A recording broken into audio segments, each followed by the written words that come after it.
Hello, everybody, and welcome to unMadeGaming. We are back this month for the April 12-hour tabletop marathon, and with us here is Daryl, who is currently running a Kickstarter for a game called the Dobbers. It's a game that he created and is now making a board game out of. We're not playing the board game, we're playing the 5e edition. So let's go around, introduce our cast and crew here, and learn about the Dobbers. We'll start with Daryl. So Daryl, who are you? Where can we find you on the internet? And tell us a little bit about the Dobbers.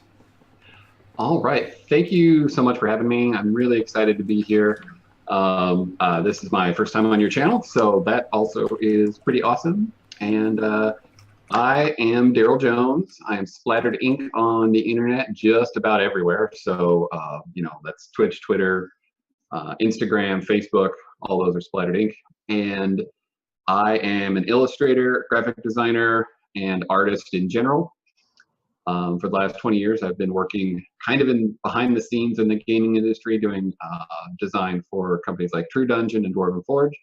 And then this last year, I decided to convert a comic book I wrote years ago into a board game and into a 5e universe and into a graphic novel that's probably further down the line. But anyway, so all of the Dobbers stuff is coming at you in the next couple of years. And we launched the Kickstarter for the board game actually just less than a week ago, and we're doing pretty well. We're over 35% now, I think. But the idea, so the Dobbers are kind of cute gnome-like creatures from the always green forest. Everything is smaller, but it's not like teeny tiny like little fairies, but still it's kind of a different perspective on the opposite of the giants. And it tends to be a little bit more of a lighthearted kind of feel. There's still lots of opportunity for killing monsters, but also we tend to roll with the things that are funny about trying to pretend that we are little people with big noses and big ears. So I like that's the Dobbers. Yeah, I was looking through your art on the website, and I immediately drew a connection to Fraggle Rock, and I was like, yes. Because like it's so the thing says they're like a foot and a half tall, right? But then the art shows them as like inches tall, and I was like, they're Fraggles. They're just tiny Fraggles with gnome hats. I was like, this is amazing. It's like I never wanted to play Fraggle Rock the game before, but now I do. So I'm excited to be the legal version of calling this the Fraggles game. So I'm very excited to be a tiny person in a big world. Cool. Let's jump over to two other new faces that we have on the stream here. We'll go to Kimages. So Kim, who are you? Where can we find you? And tell us who you're playing today. My name is Kimberly, Kimages TV on Twitter and Kimages on Twitch. And I'll be playing Arlen. She is a monk, a Sylvan Dobber monk. And monks are one of my favorite classes. So I'm super excited. And I'm really, really excited to be in the Dobber world because I've watched the Dobbers streams quite a bit, and it's really cool to get to be in it today. And it's also my first time on unMadeGaming's channel, so thank you for having me. And I'm just excited to dob it up today. So before we jump to the next person, as I told the cast here, the first stream is where we get a lot of donations for the entire day, and Mercer Virus just donated the entire day's goal, $260 right off the bat. So we've blown the goal out of the water, and I'm sure you will now be inundated with crazy NPCs to throw into your game. Good luck, Daryl. So, moving through with the cast. Guys, hype it up in chat for that massive donation. Thank you so much, Mercer.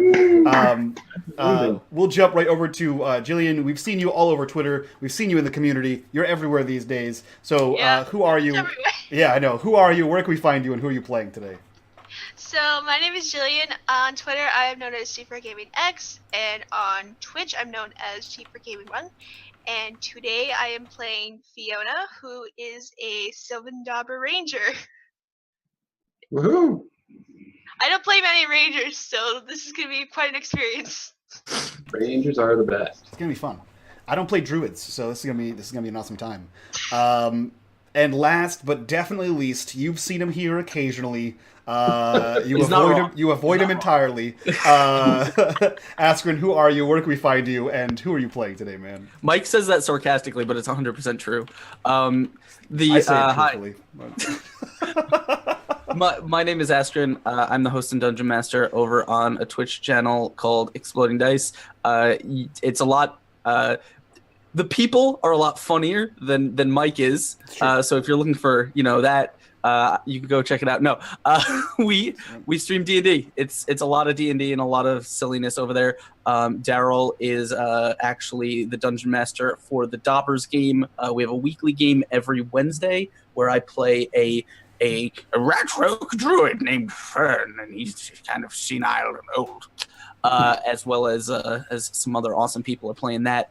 And we also do a bunch of other stuff. Today, though, I am reprising a role that I believe I played on Daryl's birthday. Was that the one? I think that's what it was. Yeah. A while ago, where I played a kind of a surly Dobber who just kind of wandered out of the woods and fought things. And so that is who I will be playing again. His name is Tengar, and he is very dirty. So, just normal Askren at a convention. You just stumble out of convention, but with a big nose, but minus the dirtiness, right? Right. Fair. So this is going to be the first stream of the day. We've already blown the goal out of the water. We're going to have plenty of NPCs to throw at Daryl. It's going to be a blast. Yeah. So let's jump into it. So Daryl, take us into the land of Dobbers.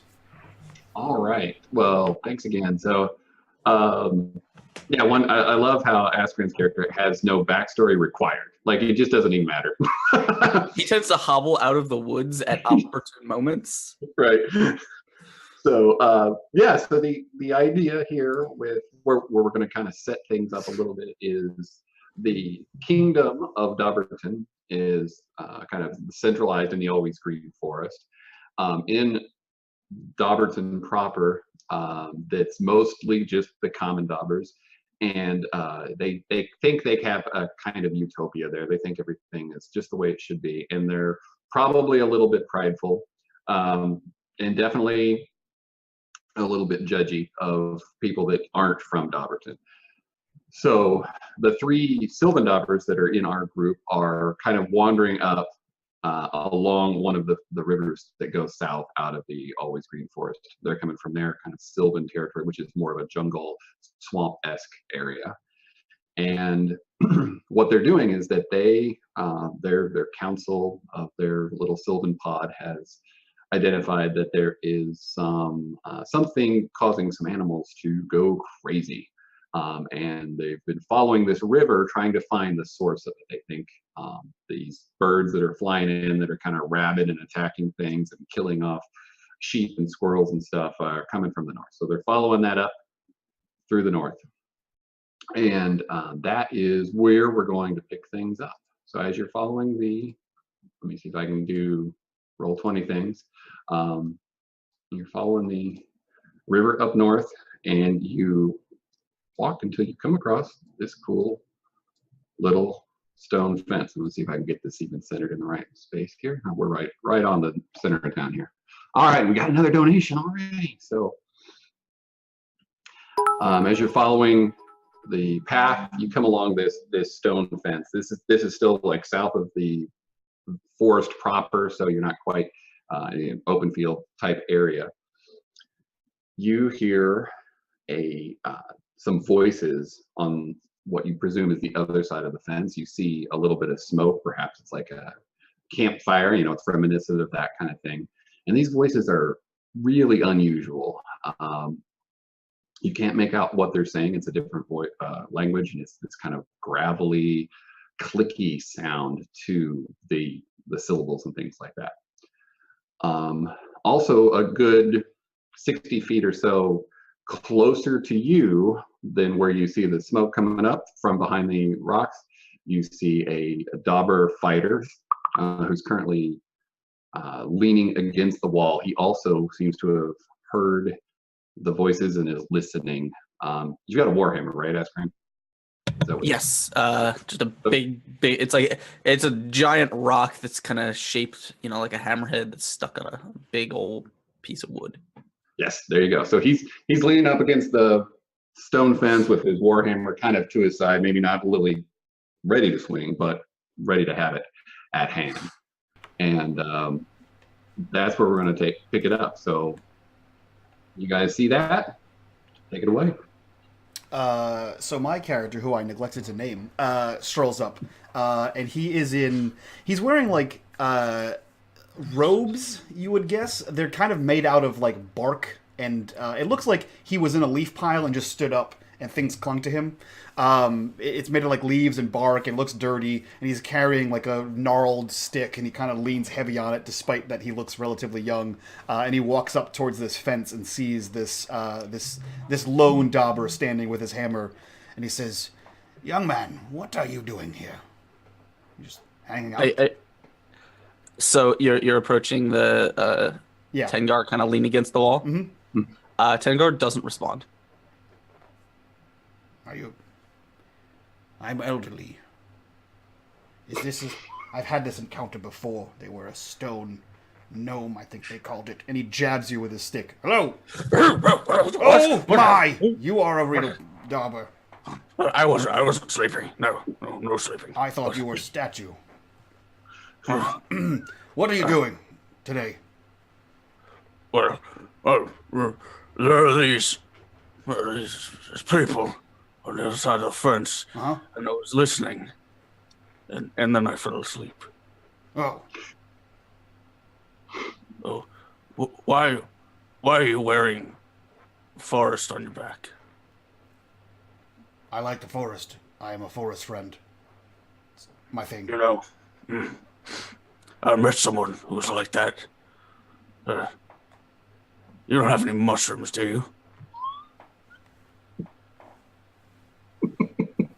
And you see him peel one off. And, I do. Would you like this one?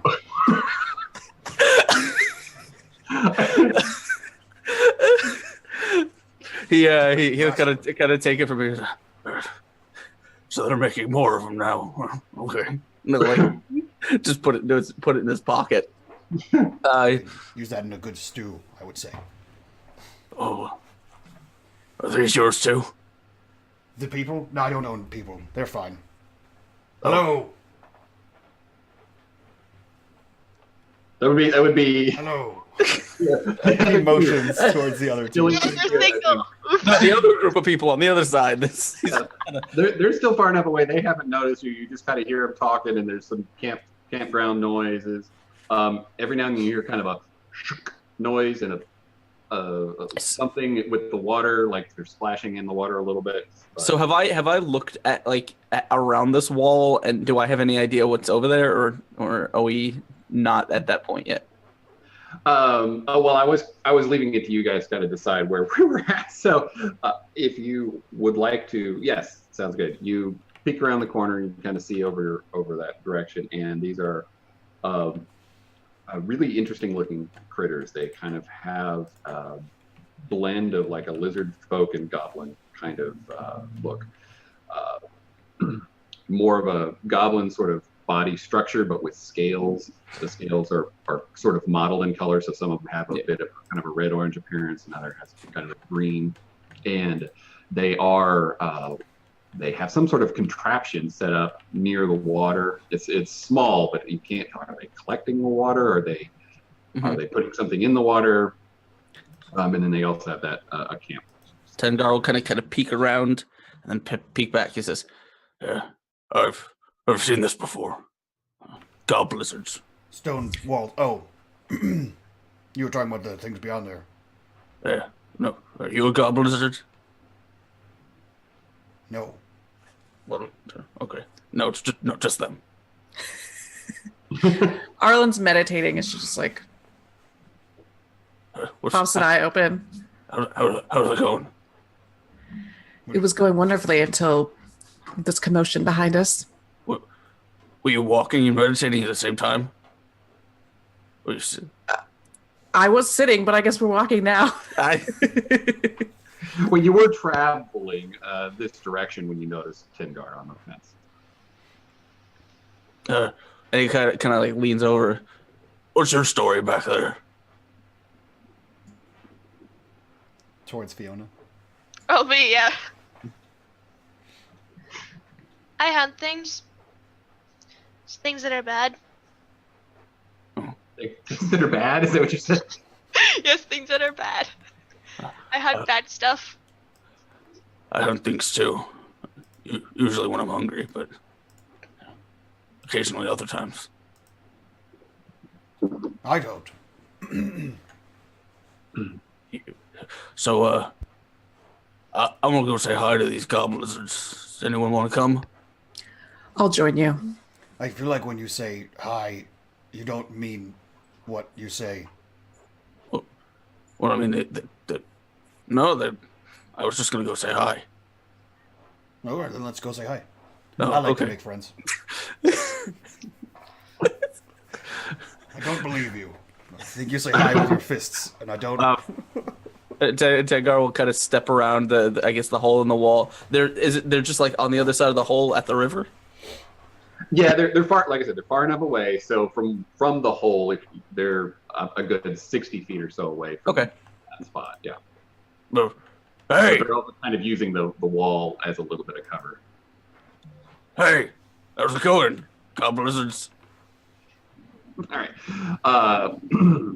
So they're startled out of their activity. They were huddled over this little device that they've got stuck in the ground right where the water meets the land. And there's about 6 of them. They have a pretty large amount of stuff for people that would be traveling in general. Normally if you go camping, you don't take your whole house with them, but that's kind of what it looks like. They've got just bags and boxes and tents and lean through things and just bunches of stuff over there.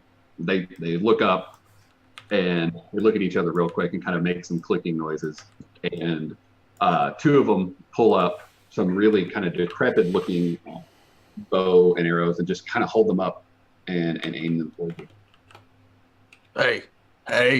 There's no need for that.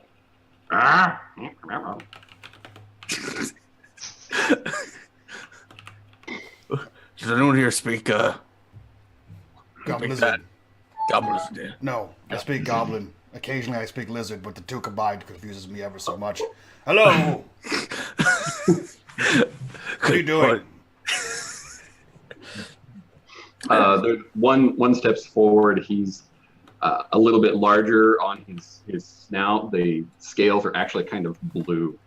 He's got long ears that kind of curl back. He steps forward. He's got a leather vest on with some fur around the side.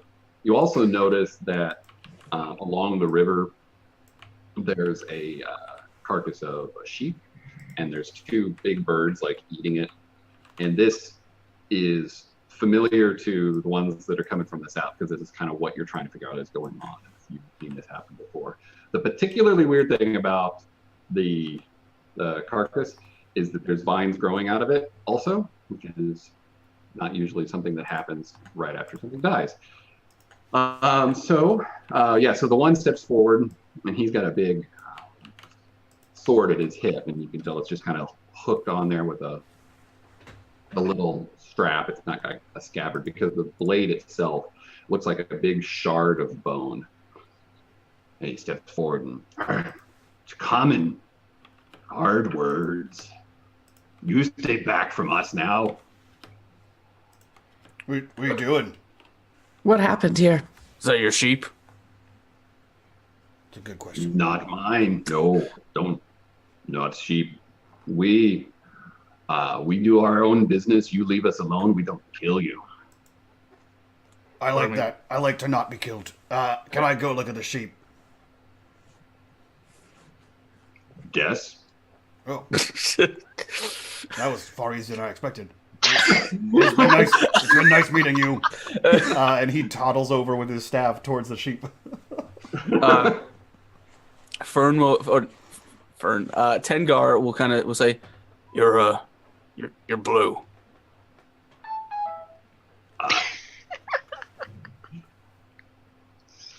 You go on now. We don't kill you. Huh? There's other goblins. They're green. They call themselves blue. Mag, It's weird. mock garb, not goblin. Goblin weak. Not goblin. Goblin lizard. Not blizzard. Mock garb. We're stronger. We eat them. We eat you if you don't believe. You eat goblins or lizards? We eat. You meat. No, I'm Tengar.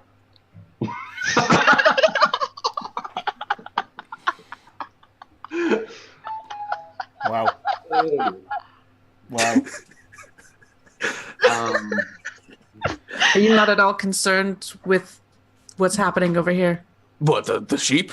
The sheep and the vines and the fact that these creatures aren't at all concerned. I mean, I'd be addressing the creature. And as you look over, you see Ordo just poking it with a stick. Fiona's gonna follow him. That's his just in case druid one of those guys tries to like sneak up on him while he's investigating. Yeah, Tengar isn't particularly naturey, so he has like I assume he's probably just been tracking the goblizards or them activity or something like that. Yeah. So he doesn't know much about the sheep. Right. Okay. Right. So I don't want to. Who's doing what? So okay, you've made it over to the sheep. Mike, what's your character's name, or does it matter? It's Ordo. Ordo. Okay, so Yeah. Ordo has made it over. I have 4 nat 20s. Yeah. Nice. Yeah. Are those nat ones on the other side? On the other side, they're nat ones. Okay. Yeah. I can take care of the nat ones, no problem. Yeah. We're not. Chat's not in our favor right now. All right, so you guys. I got 2 nat no. ones. Oh. Ordo, Are we forced to use the nat one? Do we get to decide when we use them? So it works like this: you can decide when to use them, as long as it's like fun and story wise, or Daryl can force you to use them whenever he feels like it. Oh, that's just mean. I know. Yeah. That's crazy. Yeah. And there's That's nat why you must 2. always be nice to the DM, Yep. or he is going to. I refuse. Well, bad things happen. Okay. Yeah. Yeah, see, and the hard part for me is my tendency is I would use the nat ones for you guys regarding clues and stuff, but then the story wouldn't happen, so that would be lame. Yeah. Okay, so you're looking at the sheep, and you can tell that it got sick and died, and you can tell what these birds are, pecking at it, pulling it apart, that the vines that are growing up, and they're just a little bit at this point, they're not terribly long or anything, are coming from its stomach area. And when you poke it with the stick, the big mock garb says, "I didn't say touch, you look." Oh, I'm sorry. You said this wasn't yours? Yeah. So it is your sheep? No, not my sheep, my vines. Oh, your vines. How did you get the vines inside the sheep to come out of the sheep? The Umzoli knows. Is that like a Italian pasta dish? Could go for some umzoli right now. Umzoli. Umzoli. You mock Umzoli. No, we don't No. mock anyone. I love it with tomato sauce. No mocking. Anzoli with a good ragu, I've heard is delicious. So what you're saying to me is you didn't put the vines in the sheep. The vines. Ravioli put the vines in the Plus it sheep. ate the spores of the Umzoli. Oh, it's not a person. It is a vegetable. It's like a cordyceps kind of thing. Gross. Yeah. Gross It's reference. Oh, so the thing inside is a vegetable. So I can't poke it because why? Again? Because the great Umzoli is our king, our god. Your god is a vegetable? Now I'm confused. You tried to distract me. No. Go away. Go on your way. I will kill you. The two with the bow and arrows kind of spraying them on the druid. I have to look at the sheep. You do whatever you want to do. I'm going to do sheep stuff. Very important sheep business right now. I have very important sheep things to do. You stay over there with your ravioli. I'll deal with the sheep and the vines. Everything will be fine. Don't Yes. touch vines. That's very sheepy of you, isn't it? All right, I'm going to touch the sheep parts that are around the vines. Wait, hold on. Before we do that, The birds are touching the vines, but you didn't threaten to kill them. They will spread the unholy too. Oh, And you're are okay with this? Do you want the spores to spread? You don't seem particularly concerned. Well, if the vegetable is their king, and then they spread it, they get more vegetables, I guess. So. yeah. But they don't care if it kills their sheep and... Well, it's not their sheep. I think it's someone else's sheep. Oh, Where'd you get the sheep? Did you take the sheep? Did you find the sheep? We found the sheep. We are looking for the great Umzoli. This is a child Umzoli. We look for the great Umzoli. But it's your king. Yes. they're god. Oh. I am tired of you people. And he like turns around and goes into his den. Good. This plan has worked great. I'm going to continue poking this sheep. All right, and another a little one comes out. He's almost completely like brown colored, almost like kind of a tan sand color. And he walks over right next to you and just looks at you like he's clearly much younger. He has almost the childlike appearance, if you could imagine what that would be on a weird goblizzard. And he just stands there with you. Young man, would you like to poke this ravioli? See what comes out. Daryl, you did this to yourself. Ricotta filling. No. Yeah, this turned into a boss D&D campaign now. You know the insides. Peach. The insides of the ravioli. What about them? You can fill. I hear you can fill them with a lot of things, like Peach. or cheese sometimes. Oh my god. I heard a nice pesto. What about that mushroom he gave you? Oh yeah, I you can could put put mushrooms. mushroom sauce. Yeah. Oh, ravioli with mushroom sauce. That'd be So good. I understand that the ravioli is your god, your king, your god king, and you like when other creatures eat it and bring it other places. Is that correct? I grow mushrooms. What? What? I didn't hear you. I grow mushrooms on me, kind of like the sheep grows vines. Could I also be a ravioli? It's a condition. It's a condition. No mushrooms. Mushrooms, dumb. I'm totally smart. Oh. What? How does it work? How does it? The mushrooms. No, They just grow. Oh. the sheep. Oh, I don't know. That's why that's what I'm here to find out. The blue guy was like, "Oh, you can't touch the sheep, but it's not my sheep. But the vines are my king." I know. I thought you. I'm Oh. curious. I'm curious. Like, what are you looking at the sheep for? I want to participate. And totally broken. Yeah. So for some rolls here, I'm gonna look at the sheep. Would it be nature or medicine to look at the sheep? Let's go with nature. Yep. All right. Let's see how bad I roll today. My goal was to just talk to you until I had to not roll anything. You got there. So, Yeah. there you go. 19. So a 19. That would have been great, except it was a DC of 47. That makes sense. Yeah, that's my luck.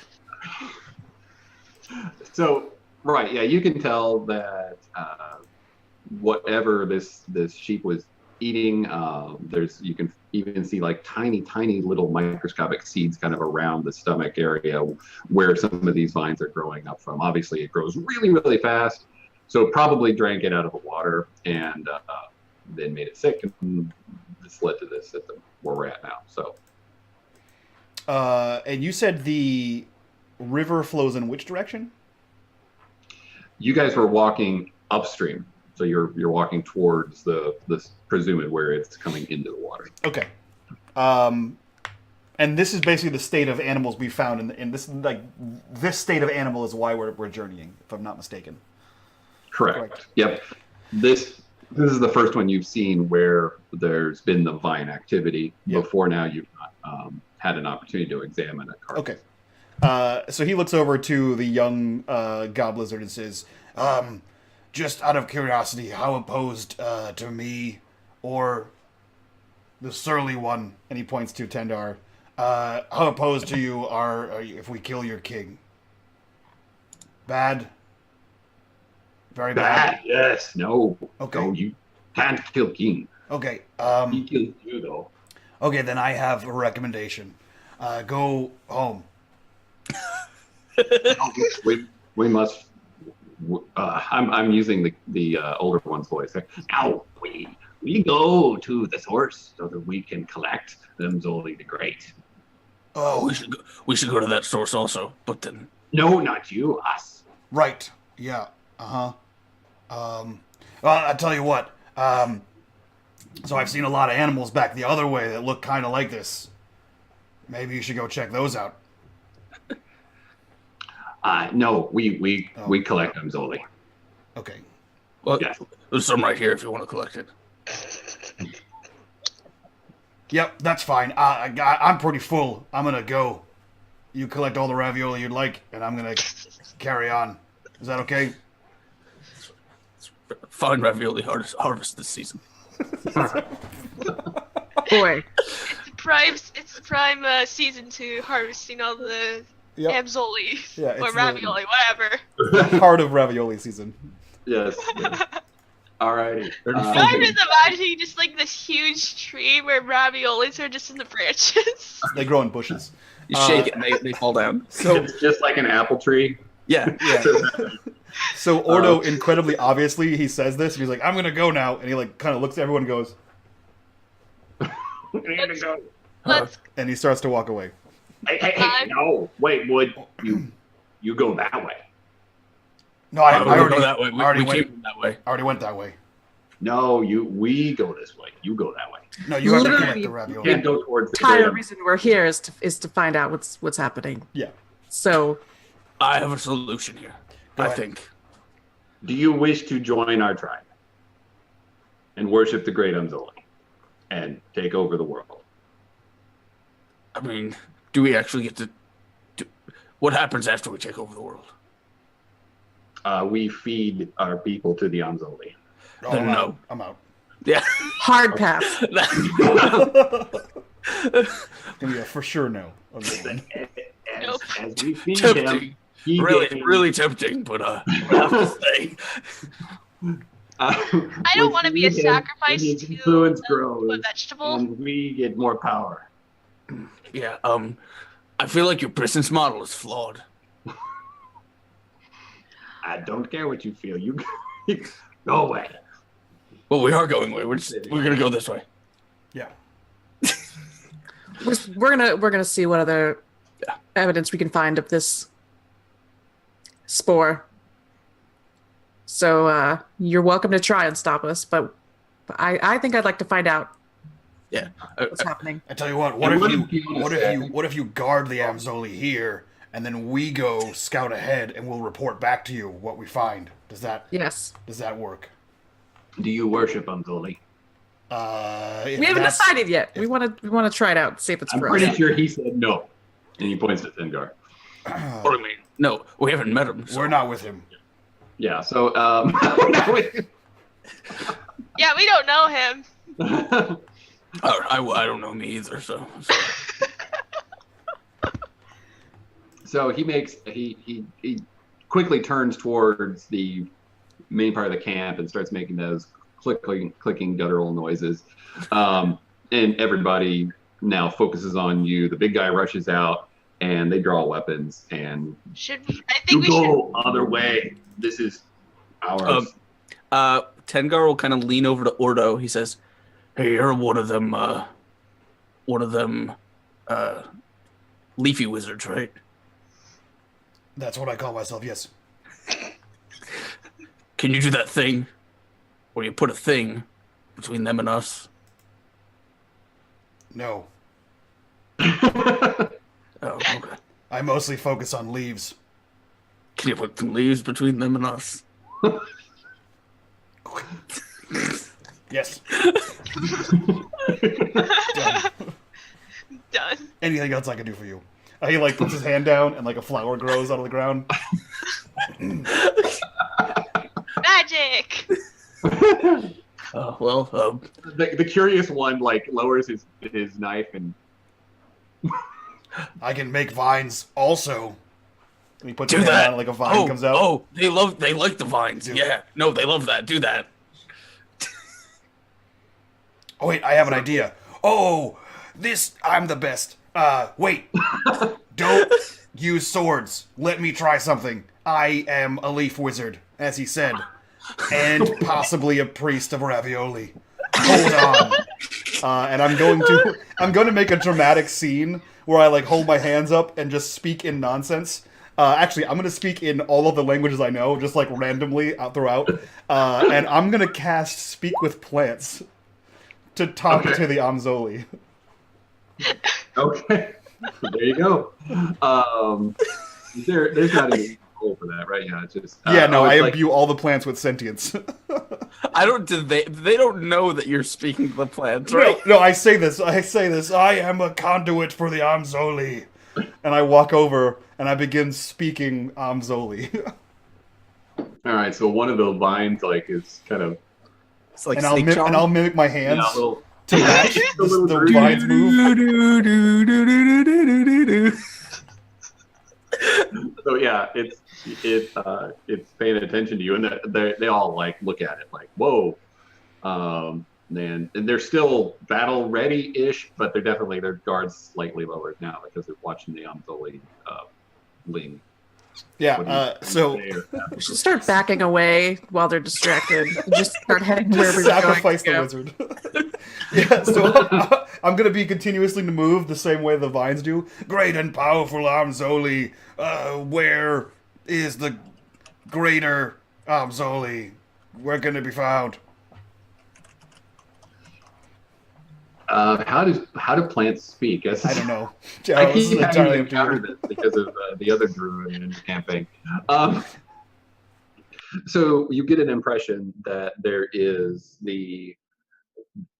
it almost in your mind is like a heartbeat, a location where energy is sort of pumped from and spread out throughout, not the body, but the land.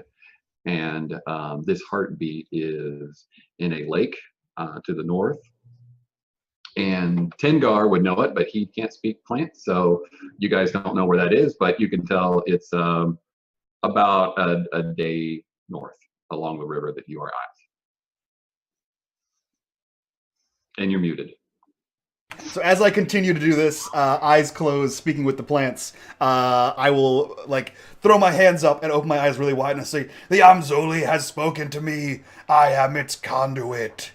It wants you to harvest it from this place and spread it right around here in this general vicinity to the other things, like the birds. Be like the birds." So what are you trying to get them to do? I'm trying to persuade them to stay here and let us go. Because now I'm the cleric of Amzoli. Right. Okay. Well, roll. Praise ravioli. That sounds like a nat 20 persuasion Yeah, check. I'm gonna spend my nat 20 on that one. Okay.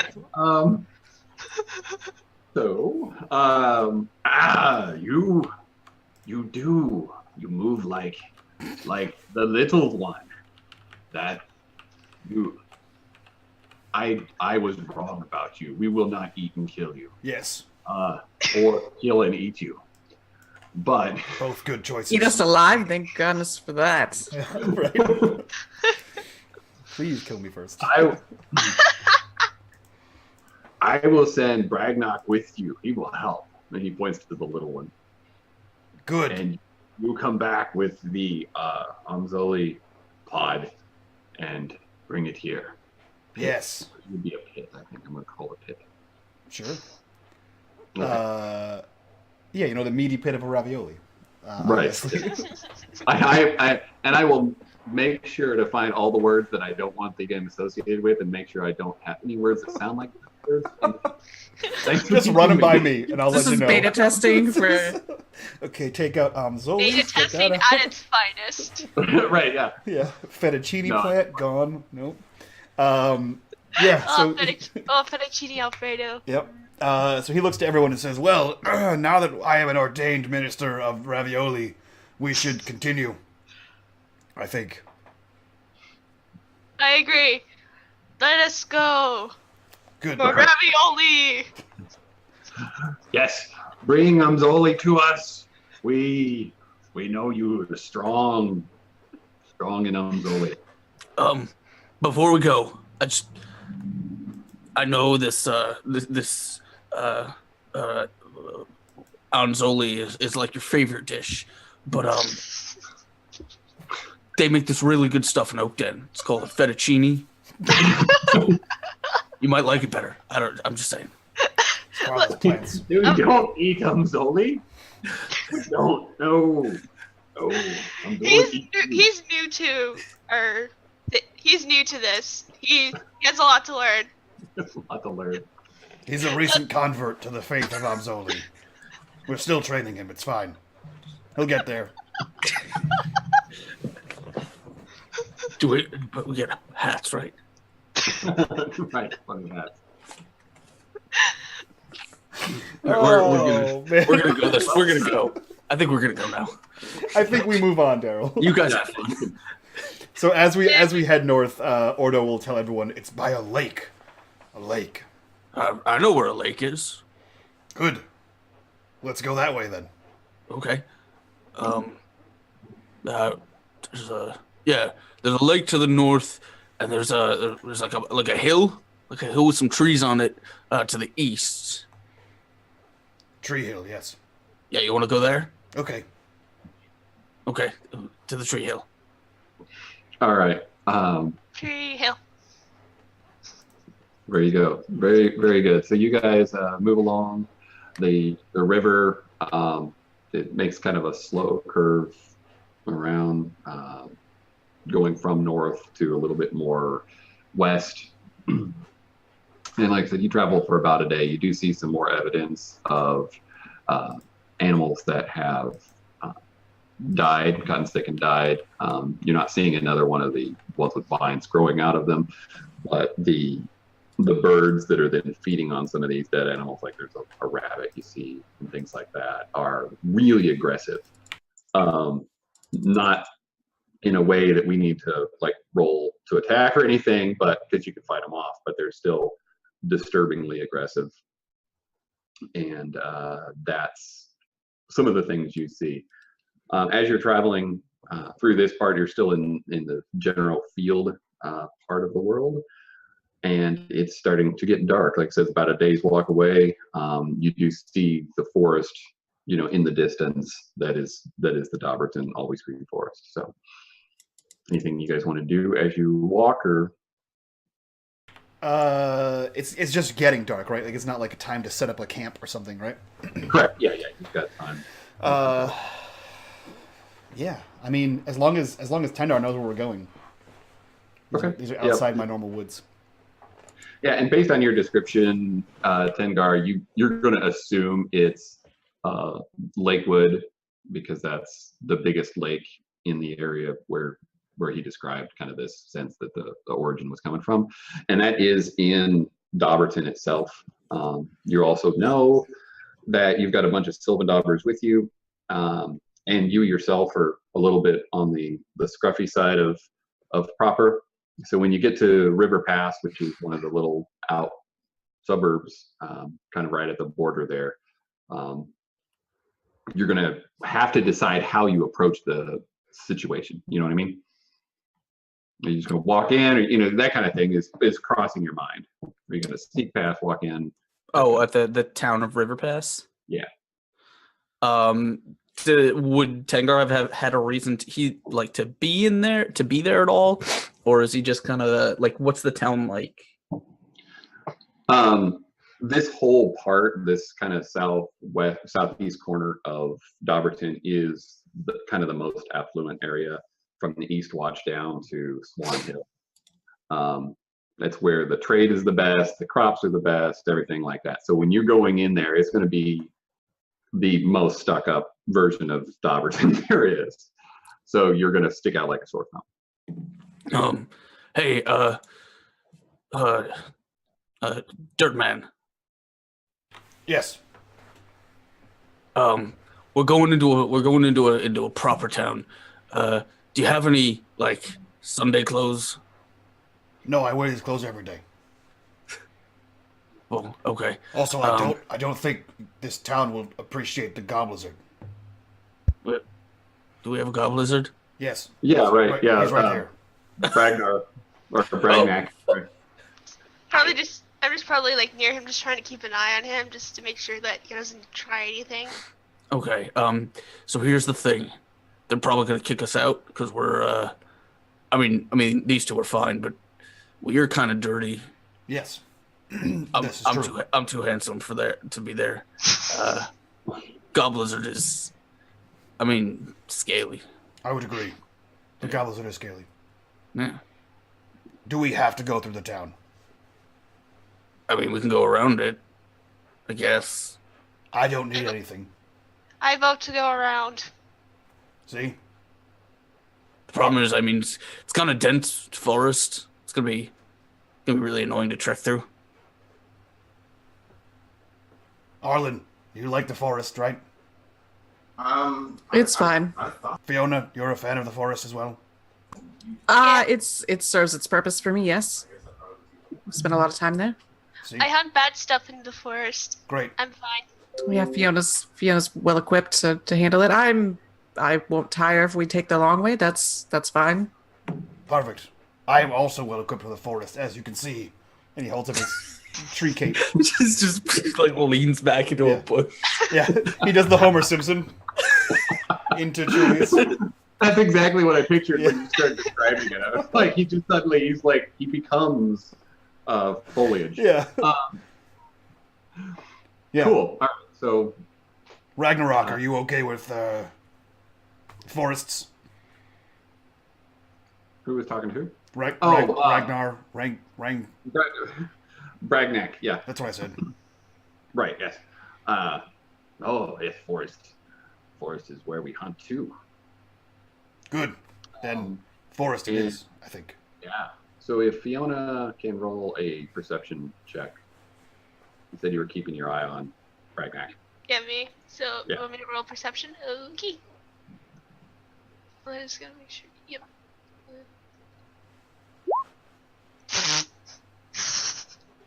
Not There, great. that's good. I want to. Bad start. All right. Okay. So, what kind of weapons are you carrying, Fiona? And I should know your character's name too. I'm bad at this kind of stuff. Fiona's a Yeah. character name. Yeah, Oh, yeah. Fiona's the character I name. have a Okay. short sword and a long bow. I'm guessing some of that got stolen. Yeah. So, that's all I need to know. Thanks. Yeah, for convenience, the names are in chat or in Zoom for you in the windows. All right, thanks. I was looking at I was thinking that was personal names. Okay, great. So that's good. And okay, so you guys are continuing to walk along the river. Like you said, you can see the forest up ahead as the light begins to dim in kind of the twilight time. As you walk up, you see a rather large creature. There's some of this stonework that you passed earlier. You've actually kind of winded back to it.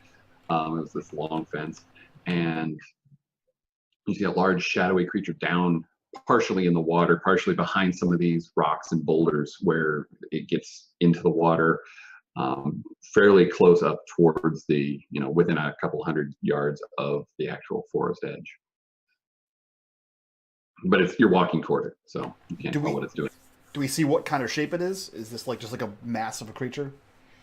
It's pretty thick and dense. It probably has sort of a four-legged appearance, but beyond that, you can't really tell.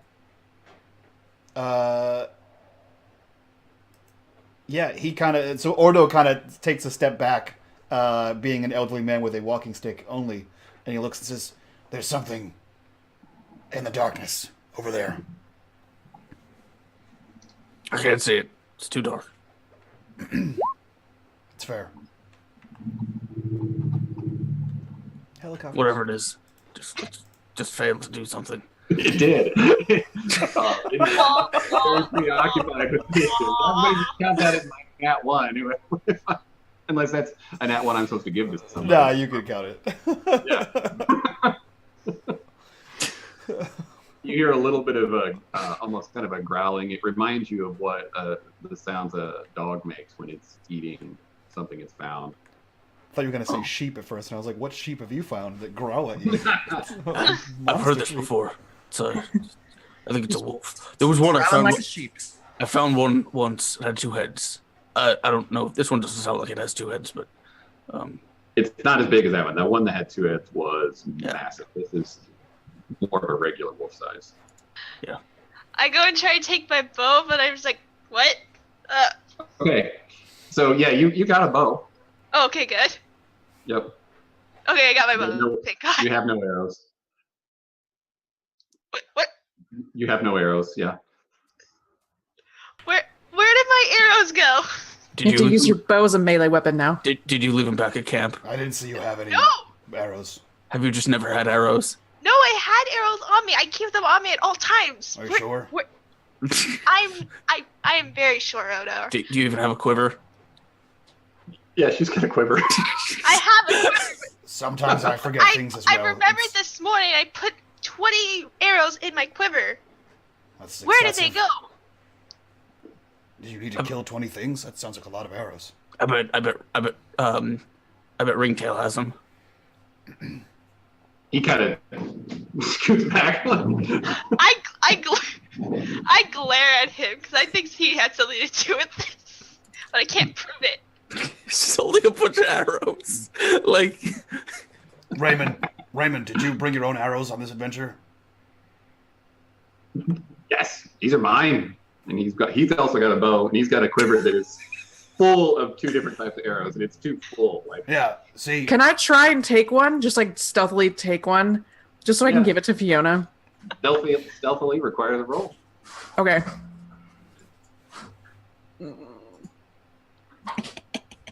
Okay, so he's focused on Fiona and Ordo because you're kind of talking. I guess Tendar too, and Arlen just kind of goes up behind him like, yoink. What are you gonna do, thing up there? He's talking to you guys. He probably has Umzoli spores. I bet he's happy to see us.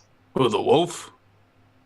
Mm-hmm. That's a good idea. You know what? As a disciple, as the conduit for Aeoli, why don't you go take a look? Just sauce.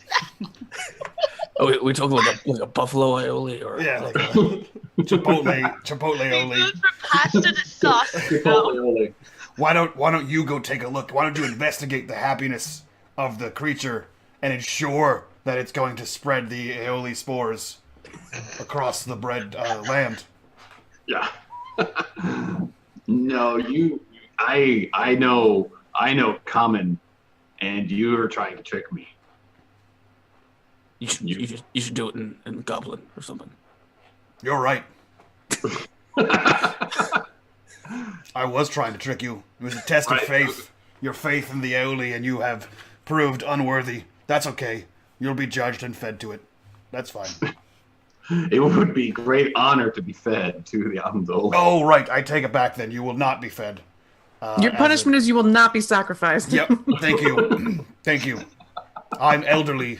Arlen remembers things that I don't. Great job. Great job. Hey, if Tengar kind of lifts his hammer, he says, "All right, look, if you're not hungry, I'm gonna go eat." And then he's gonna start walking towards the wolf. Okay.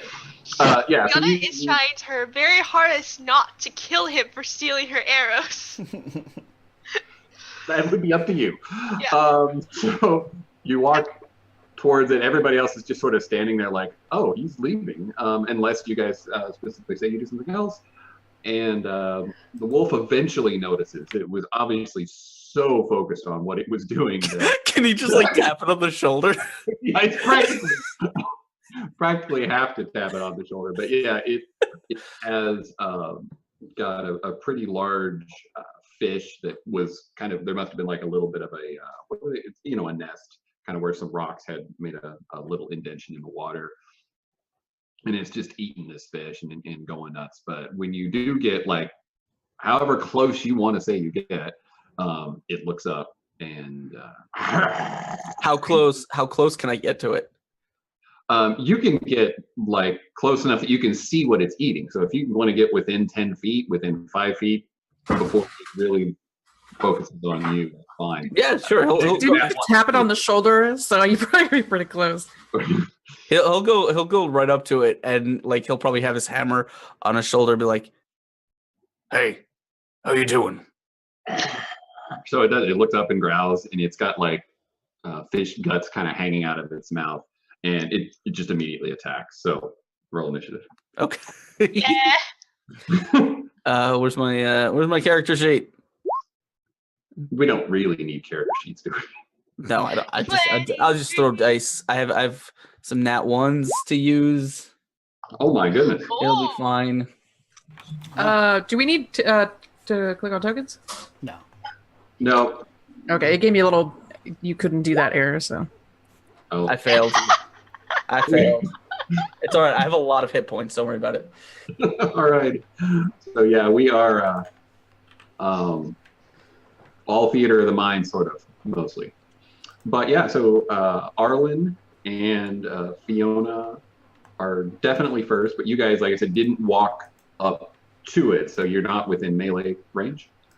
Yeah, I can't do anything with just one arrow. You can shoot one. You can shoot one time. You can do one thing with one arrow, Shoot it. technically. Shoot You one should be time. grateful I got you an arrow. Yeah. I mean, a great hunter would only need one arrow. Exactly. Right. You'd also just shoot what's his name? Just shoot Ragnarok and knock him down. Take his Ringneck. arrows. Well, I could throw darts. I have darts. Yeah, you have darts. I thought that would be a thing you would like. So you guys are first. Then I think it's the wolf. Did Ordo roll? Oh yeah, no, he did roll. Yep, 17. So he is tied with the wolf. So he'll go before the wolf also. So the two that are first. I will throw a dart at the wolf. Great. Roll your attack. I'm assuming that hits. Yes, the 22 hits. The 2 hits. That can't be right for damage. Where's the D4 or something? What's Yeah, I don't know why it rolled a D. It rolled a 0. Let me see here. yeah? There's can't no say like it's- dice. There's no dice on here. I got you. Hold on. Okay. It just says Dex. It's 1d4, isn't it, for a dart? I actually put in 1d6. They're these nasty thorn darts. There you go. You should be all set now. You should be all set now. You want me to roll Okay. again? Yeah. Yeah. Just click. You should be able to click on the damage again. Just automatically. There you go. 8. Oh, okay. So there. There you go. Big chunky dart flies across and strikes the wolf in the kind of the shoulder back area as it's growling at Tendar. I just imagine like it turns to him. There's this dart right in its side. He's just sitting there like this. Wait. What is Fiona going to do? I just need to check something. One. You can look up rules. What are you looking for? Yeah, I am looking up something. Just What are you looking for? Maybe we can help you. no, I'm just. But doesn't Arlen get an extra attack because we're level 6? Only if it's melee. Yeah, if I do unarmed. Okay. All right, Yeah, then or if never you- mind. then- okay. How far is the wolf from us? From me? Then. It's 50 feet away. Like I say, you can do a ranged attack. You can run up to it and then get to it for the next turn if you Okay. do that way. Okay. I only have one arrow, so I'm gonna make it count then. So I can't do anything else, and I'm just gonna look up other stuff because that's what gotta find. Thanks for everybody get who's hanging out in chat. It's super cool to see everybody here. Okay, so first up as a bonus action, I'm going to cast Hunter's Mark on the werewolf. On the wolf. Yep. I'm thinking different thing. My bad. Okay, and I'm going to shoot with my longbow at it. Perfect. My one With my one arrow. 1 arrow. Gosh darn it. And all right. So And I have no arrows now because they were all stolen. Good thing you have that short So sword. the creature, "Arrgh," from the strike of the dart, and Tengar's just kind of watching it, and then an arrow glances off of a rock next to it, and Tengar notices that too, and now Ordo. I can't do anything else. Man, what is Ordo gonna do? Cast Animal Friendship on the Angry Wolf. No, he looks over to the Goblizard, and he kind of like nods, and he throws his hands up. He says, "By the divine power of Avalini," and he holds his hands up, and I'm gonna cast Moonbeam on this thing. So it needs to make a DC 13 con save. All right. It fails. So a bright silver beam of moonlight just sears into this thing, dealing 11 damage to it. Brutal. So, I keep forgetting all the names. I came up with all these weird names. Bragnak's like, "Oh, that's Amzoli's never done that before." And New god, new Amzoli. It's just like the fur on its back is searing off and turning into white smoke. This is what happens if you are incredibly devout. Yeah, right. This is what happens if you are incredibly devout. You are failing. And I wiggle like the plants the whole time. Right, you gotta. That is the proper, Yeah. the proper posture of Yeah. homage. So the wolf is completely freaked out by this, but it is just going to attack wildly now at Tengar. Tengar? I thought it was Tengar. I don't know. Tengar. Tengar. Okay. But think of tender, but tendar. He's not tender. No. He's not tender. He's Tengur. So he charges at you, or he jumps at you with a bite and a claw attack. So the first is the bite attack. One earth is happening. Wow. Daryl, you're bad And at I'm going to use one of my nat 20s for the claw attack. Daryl, just go ahead and stick to designing games. Have you seen me roll? Apparently, they're all there. You've rolled nothing higher than a 10 today. That's amazing. Oh wow! Well, Wow. I don't even know what's going on here. Yeah, so I'm going to use a nat 20 for the claw attack. So he bites at you and just like glances his face off of the rock as he's trying to jump over it. And then, but manages to get over it and bring his claws down across your shoulder area. Oops, wrong numbers. He breaks a tooth. Right. And is there something going on? Can you program one? Cold dice today. If it's a nat 20, you get double dice. Oh yeah, well I can at least do that. Let's see if I can roll another one. Do it. Do Do it. it, do it, do it, do it. I need it. I don't know what to say right now. Oh, No, I think that's close enough. That counts. help! Help! Hey, it's not Okay. a one. There you go. It was a 2. Massive So- 7 damage from this hulking, now chip-toothed wolf. From this So is this tiny adorable wolf cub. As it like stumbles and trips and just weakly kind of scratches the front of Tengar's armor, he's just like, "Ugh." And then he's going to make 2 melee attacks with his warhammer at this on this thing's head. Yeah. Go for it. So my warhammer is. This is number 1. 15, and the second one is a 25. Okay. The 15 actually misses, just barely. You just kind of hit some fur, but it apparently doesn't make contact with actual flesh. But the 25 clearly is. Okay. And then the wolf is going to take 7 damage. All right. So it gets hit with your second swing and gets knocked sideways. The big heavy strike of the bludgeoning weapon, and it's already looking like it's having a really bad day. Dart's still stuck in its just over its shoulder blade, and half of its fur burned off of its back from the moonbeam. And we are back to the top of the order. And so Fiona and Arlen can be close enough for melee if they would like. In that case, I'm gonna kick this wolf in the neck. That's Do a it. very specific place to kick it. Well, that's how you play a monk. You got to be like, I spin around and jump up and kick it and use my just skill to try pirouetting, and I get to hit him again. All right, so the 13 misses, the 18 hits.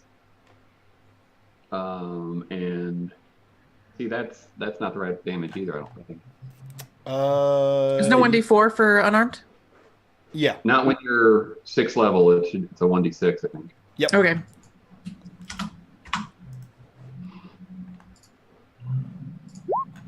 That's not much better, but okay. Okay, that's fine. So boom, you kick it in the neck. It was already kind of to the side from the other blow, and now it's like, oh. And Fiona. Can I use my nat 20 to persuade Rainlock to give me back my arrows? I want to persuade him to give me back my arrows. It's like, I hunt things. Or just steal them. All right. So, Okay, I'll do that instead. I'll just steal my arrows back. Can I use my nat 20 for that? So you would have to role play it, because the way, if you're focused on him and the arrow situation, then so everybody else has moved up to this sort of rocky outcropping where the wolf is. Yeah, so, except for him, he was just hanging back and watching. So if you're going to stay with him, then his attention is on you. So yeah, you'd have to distract him and then do it, or you can talk to him. I want to try and distract him by saying, why can't my brain think right now? I want to try and distract him, thinking that another wolf has appeared to try and take you away from Aeoli. Wolf, where's another wolf? And I steal the arrow. All right, and you use your nat 20. You grab. We'll double this because it's a nat 20. We'll do. There you go. You get 8 arrows back. Okay, there. Okay, There you go. So that's going to take your turn. that's fine. I'll use my movement then to run over to the wolf. If I can. All right. This at a distance where it can be ranged.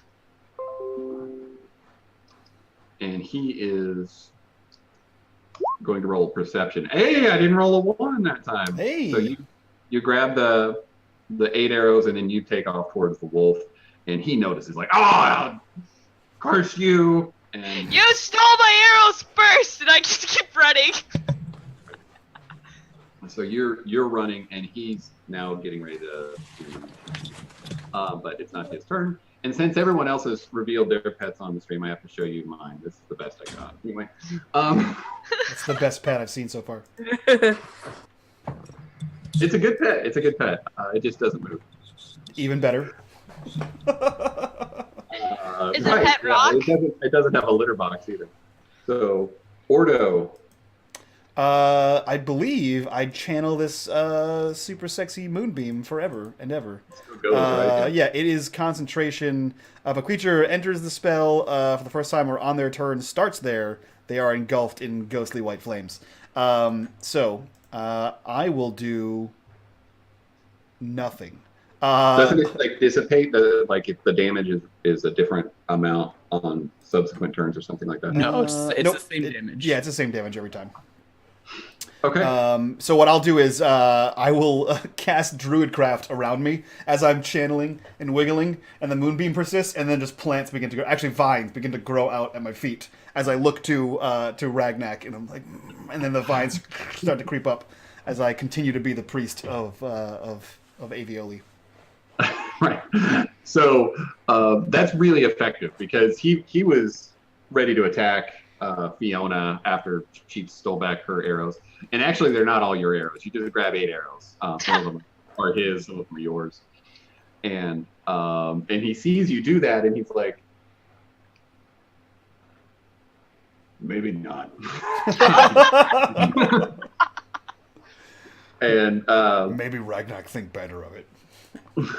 Yeah, Ragnar not no. This is where this moon power comes. But anyway, so that all happens. The moonbeam continues to pound down on the wolf until it collapses under it and it cannot move anymore. So would you like to add anything to the description on how you finished off this wolf? It like acid, like flamey hot white acid. So like the moonbeam just hits them and like it casts a shadow beneath them, and eventually just wears through until woof, the moonbeam actually hits the ground completely, and you just see that there's nothing where like the wolf is in 2 pieces, where it just sears through him. Right. Yeah. It's just got a perfectly round hole through from the top to the bottom, and it falls apart. Little white wispy smoke where the fur is singed and kind of drifting up from it, and that's where that scene ends. What do you guys do? I act very tired. Like channeling Aeoli takes a lot out of me.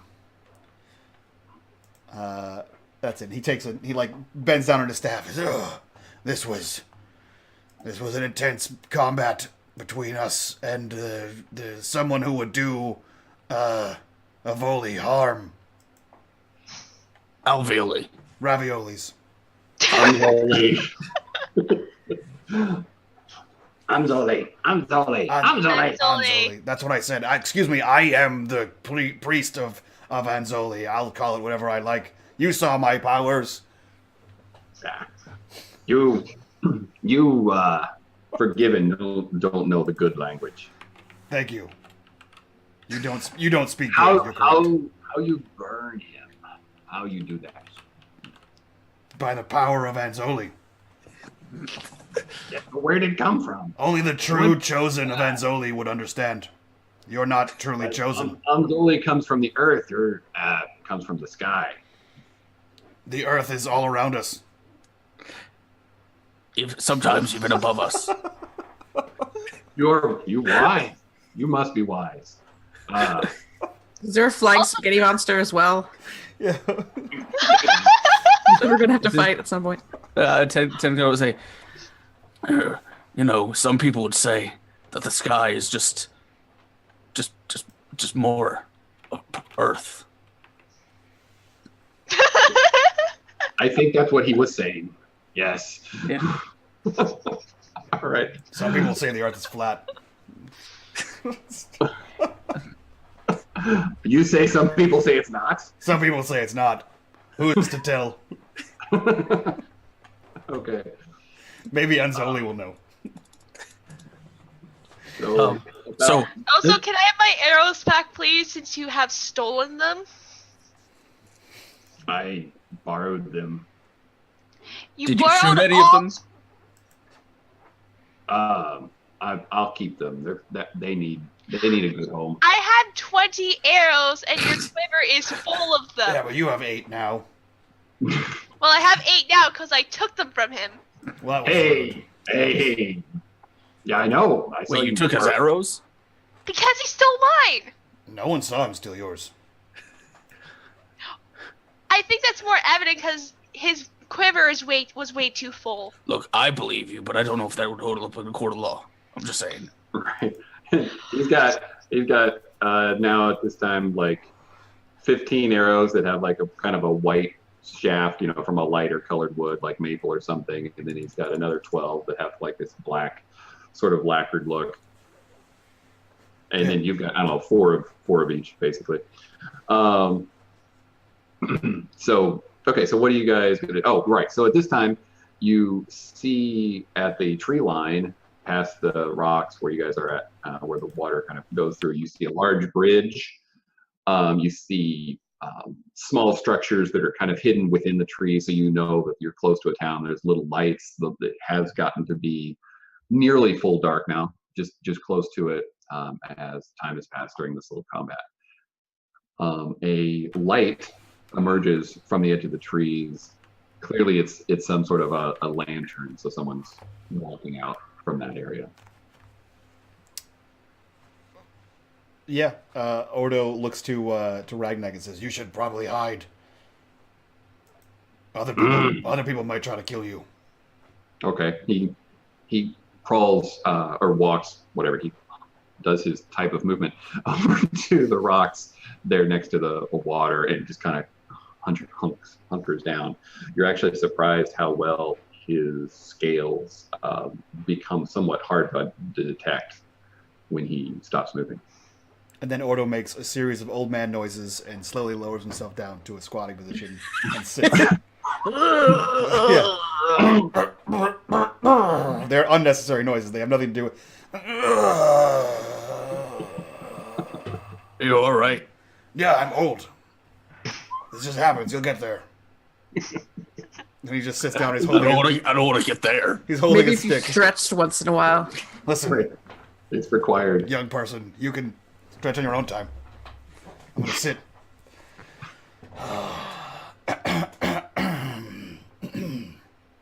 Alrighty. I don't know how to deal with this NPC. That is not what I anticipated as far as NPCs go. It's a good one. It's a good one. Right. We certainly threw a wrench in your pasta sauce, didn't we? Yeah. I did have this. Kim, So if you're putting wrenches in pasta sauce, we can have a talk. This is gonna be a different outside stream talk, but you can't be putting wrenches in pasta sauce. Right. I mean, some people use forks and spoons, but I found that because of the way a wrench has that big opening, you can really stir and not. Plus, if you get the good wrench, you can like twist the thing and like get a meatball. What has this game gone to? This is revolutionary D&D. Sometimes you gotta tighten up the rules. Yeah. Turn it to a pasta stream. By the way, guys, if you want to have almost as much fun as we are, check out the Kickstarter for this board game right now, and you too can have pasta sauce gods in your world of the Dobbers. I have it on good authority that Pasta Man, Aioli. Yeah, there's no Zoli in the board game. Yeah, stretch goals. There is a firm. Yet. Also, we're doing a charity stream, so give us nat 20s and nat 1s if you can. It's true. Right. So yeah, But Ordo. I would appreciate any support. We're really working hard to make this board game a reality. My family loves it, and I know other families are going to enjoy it. Even if you're a serious gamer and you just want like a really cool strategy game that's deck building, but has a completely new thing, you can go to the Board Game Brawl's YouTube channel, and he talks about how it's got this mechanic that's basically never been seen. So that's enough of that. Yeah, so there's a light guy walking out of the forest. You two, being Ordo and Bragnak, are kind of leaning against the rocks. And the other three are doing... Nope, Ordo was just going to sit. He's old. He just took a lot of strength to summon the moon goddess, Aioli sauce, and now he's going to take a relaxation and let someone else do stuff. Okay. It's the benefits of being old. You see in the shadows a little bit of light kind of bouncing off of the lantern that's being carried, that there's a Dobber walking out of the woods towards you guys. He's still, from the rocks to the thing, I think it was about 60 feet or so. So he's slowly walking that way. Or she. So we have company. Have the option to do things now. Hey, you there. Okay, so you're going to interact with him. Good to know. I'm going to interact with him. I heard a commotion. What's going on? It's very dangerous nowadays. You shouldn't be out. What? Dangerous is a good way to put it. Yeah. Was that your wolf? My wolf? Of course it's not my wolf. They're all over the place now. There's wolves, there's vultures, there's even Pasta. snapping turtle. Have you seen a snapping turtle try to attack? They are terrifying. I try to stay out of range of snapping turtles, but it's good to know that they are abundant. Yeah. Wait. Are you? And he's like looking closer at the so did you reveal yourself with a big groan, or are you just kind of adding ambience? Oh yeah, he's not stealthily sitting. He's just sitting on the ground, like he just like sat down because he's old. Ambient grooming. He's been walking for an entire day, and he just Right. exists oldly. You all aren't from here, are you? He's noticing that you've got the long sylvan ears. What brings you up this way? Spores bring us up this way. Spores. And the Amzoli who apparently wants to spread them. Probably want to phrase that differently. I think spores are illegal in this town. I like trees. You have an abundance of them. He's a tree cosplayer. Treesard is what I would call it as well. I don't know what you're doing here. I hope you mean us no harm, but we have enough trouble of our own. So it's dangerous. You should find shelter. Well, we don't want any more trouble. This one over here is about to croak, so we gotta take it easy on him. But I have plenty of shelter. We'll be fine in the trees. Okay. What's your name, young man? I have a name. It's Good job. You do. Glad you do. Araham. You just give me softballs, Daryl. Araham, come on. I wanted to be funny. Oh man, I'll let you have this one. He says, "Do you want to be an adventurer?" No, I'm a farmer.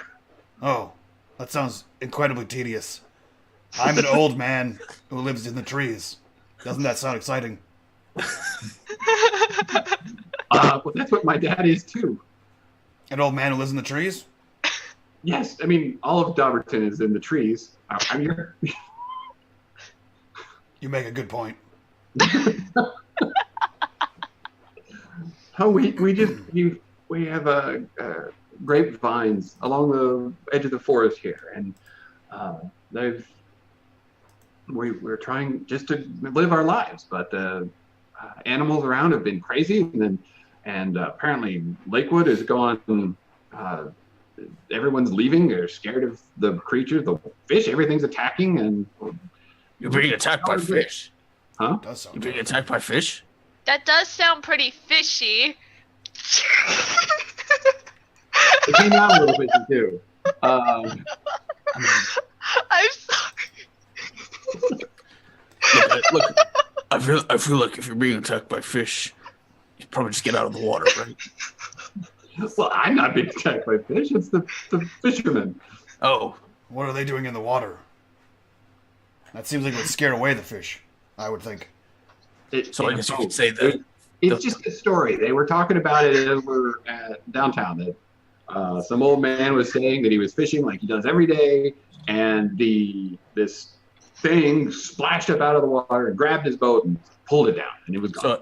So I guess you could say the fishermen have become the fish. God damn it. I'm gonna. The fish. That's the end of the 12-hour stream, guys. I'm gonna end the whole stream right now. Yeah, but dump.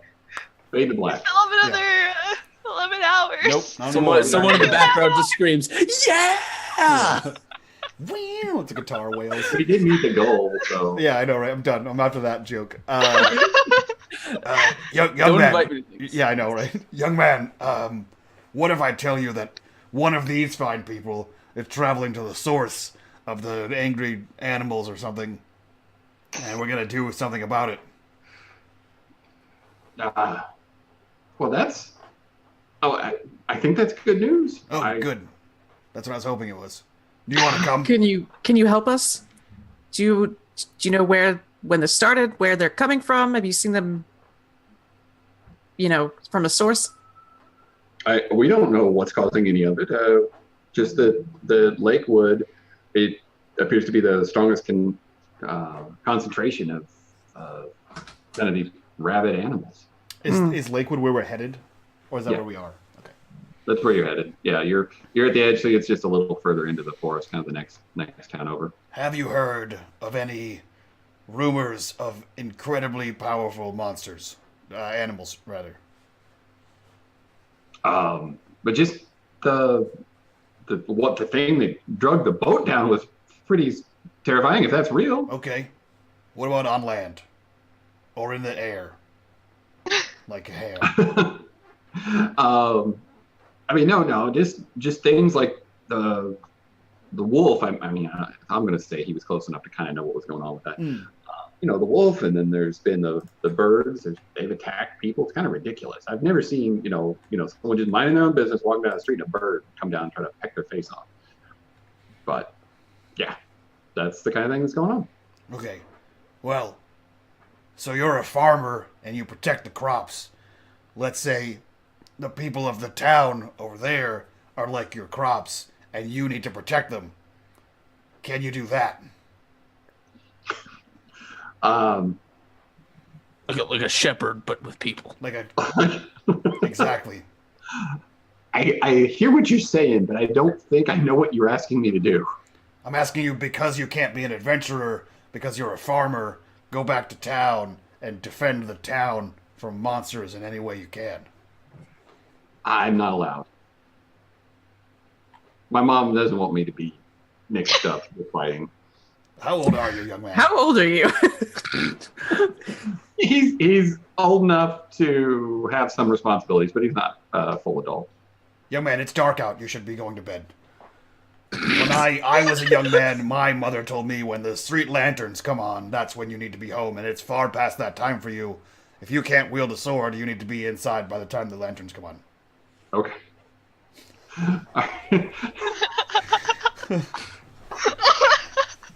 I'm sorry, all I can think of is have fun storming the castle and he walks away. Oh, before you go, you want to see something really cool? Yeah. All right, cool. Is it appropriate rest time? Is that's kind of what this is getting towards? Yeah, that's fine. So I'm going to use this cool move that I have as a weird druid called Heart of Moonlight and Shadow. And I just point, and I, again, look over my shoulder to the Ragnak who's not there, and I just wiggle for a second, and then I point, and like a sphere begins to form, and a dome of like black starlight just sort of twinkles around us, and it puts like a protective dome around us. Like, that was cool, right? His eyes are like really big. It's like, oh, you're one of them. The trees are... just Trees are his friends. They like him. Right, but magic, people don't like magic around here, so be careful. And just then, Bragnak also stands up, and kind of his camouflaged chameleon-esque appearance fades, and he just he just runs. No. So the way this thing works is anyone outside can't see in. We can see out, and they can't see firelight, and everyone has like massive bonuses to stealth and perception in here. Awesome. It's kind of cool. Yay. Perfect. So, you guys all get into the starlight, twilight orb of safety. Yep. And Chateau Ordo. Yep. You sleep for the night, or anything else you guys want to do, role playing wise or discussion wise, or we can just skip the morning. So did Ragnak leave? Like he ran away? Oh no. He comes in with you. Sorry. Oh, okay. He scared the other guy off is what I meant. Oh, okay. He comes in and the other guy runs. Gotcha.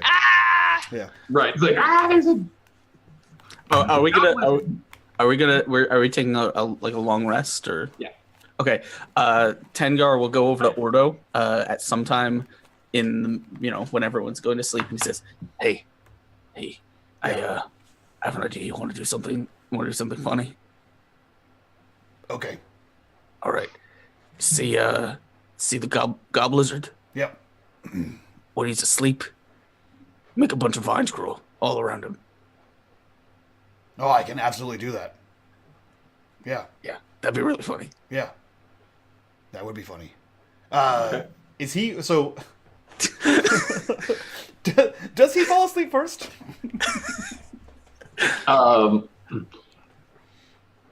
Roll perception. So he gets comfortable. He tries to kind of stay back enough from you guys that, because he's not really part of the group. But Hey, he's gotta still add a +5 to that because Oh yeah, I do add a +5 to that. that's 16. a 16. Okay, you can tell he's faking it then. Okay. Man, I can only just talk to plants really well, not people. So if he's faking it, Ordo will kind of like quietly around the campfire look to everyone else and be like, "Hey, just so we're clear, I'm not really a cleric of, not really a priest of ravioli. Just so everyone I don't knows." think ravioli is a real thing. Okay, yeah.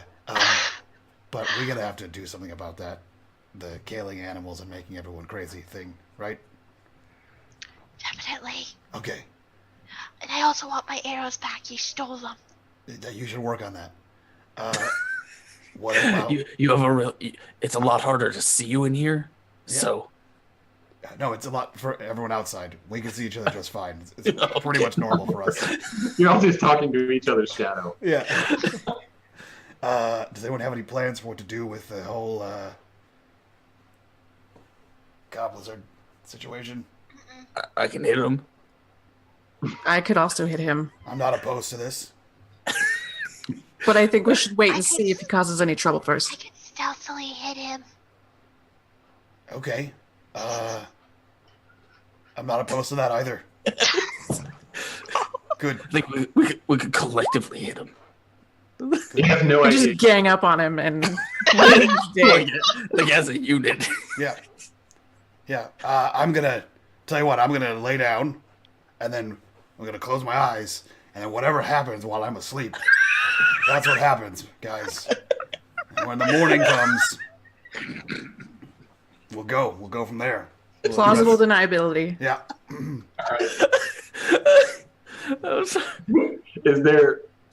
Is there anyone staying awake or pretending to sleep? I mean, what are you guys actually doing?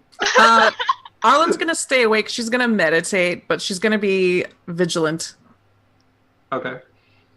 And Fiona, Tengar, and Ordo, I guess you just said you were going. Yeah, he's actually going to sleep.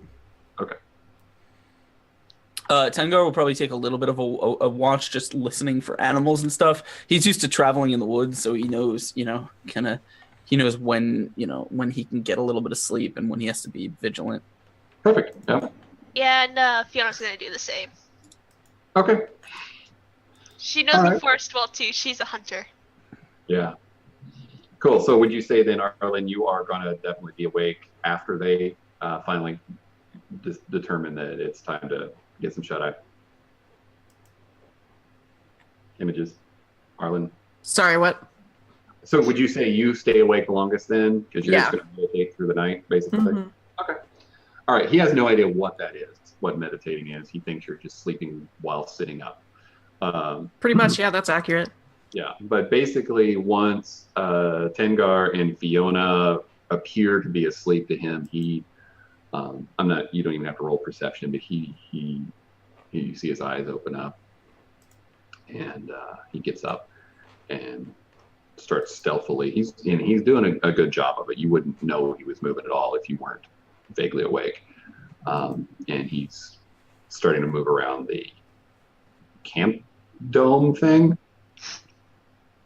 Do you let me know when you do? I'll just keep distracted enough, and you interrupt me if you do something. First thing he does, he goes over to Tengar's stuff and opens his bag and looks for stuff in there. Is he within melee range? Is he Yeah, within arm's everybody reach is. of me? I'm gonna reach out and grab his leg. Okay. What are you doing? So he's got his hand in there, and then all of a sudden he just freezes as you grab his leg. That's not yours. What do you think you're doing in there? Curious. You know what satiates curiosity is asking people what they have in their bags instead of They're going to helping say ass yourself. kicking. That too. I was like, wow. That would satisfy my curiosity. What What would it feel like to beat you up? did I find? Is there something you need? Nope. I just like stuff. We all like stuff, but this stuff isn't yours. If he's asleep, it is. Well, no logic. I'm prepared to argue with you about that, and I'm pretty sure I could win. So why don't you just take your hand out of the bag and try to get some sleep? Okay. Why don't you roll a intimidation or persuasion? Kind of depend. I think I would say intimidation. Feels like he didn't expect you to grab him like that. So he's a little bit startled from it. All right. Like why weren't you sleeping? How did you know I was here? We're moving. I don't require as much sleep. I can look inward and channel energy, and that's pretty much all I really need. And someone has to stay awake in case something like this happens. He like rolls his eyes back into his head and he says, "Look inward."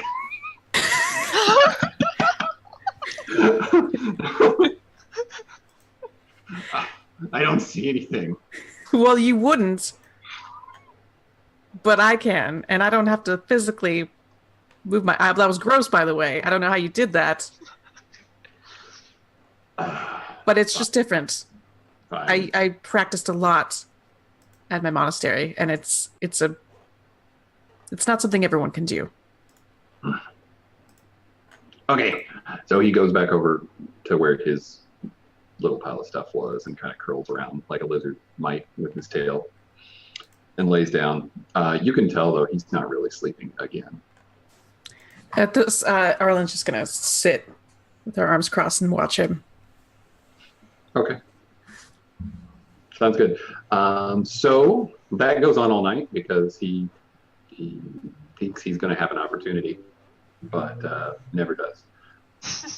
Morning comes. He gets up first. Oh, you didn't do the vine things because he was trying to outweight you. So Yeah. So yeah, morning comes. You guys wake up. Yeah, the dome sort of twinkles away into nothingness, and then there are an ostentatious amount of old man groans and creaks as Ordo rises to his feet for his morning stretch, and he looks at Arlen the entire time.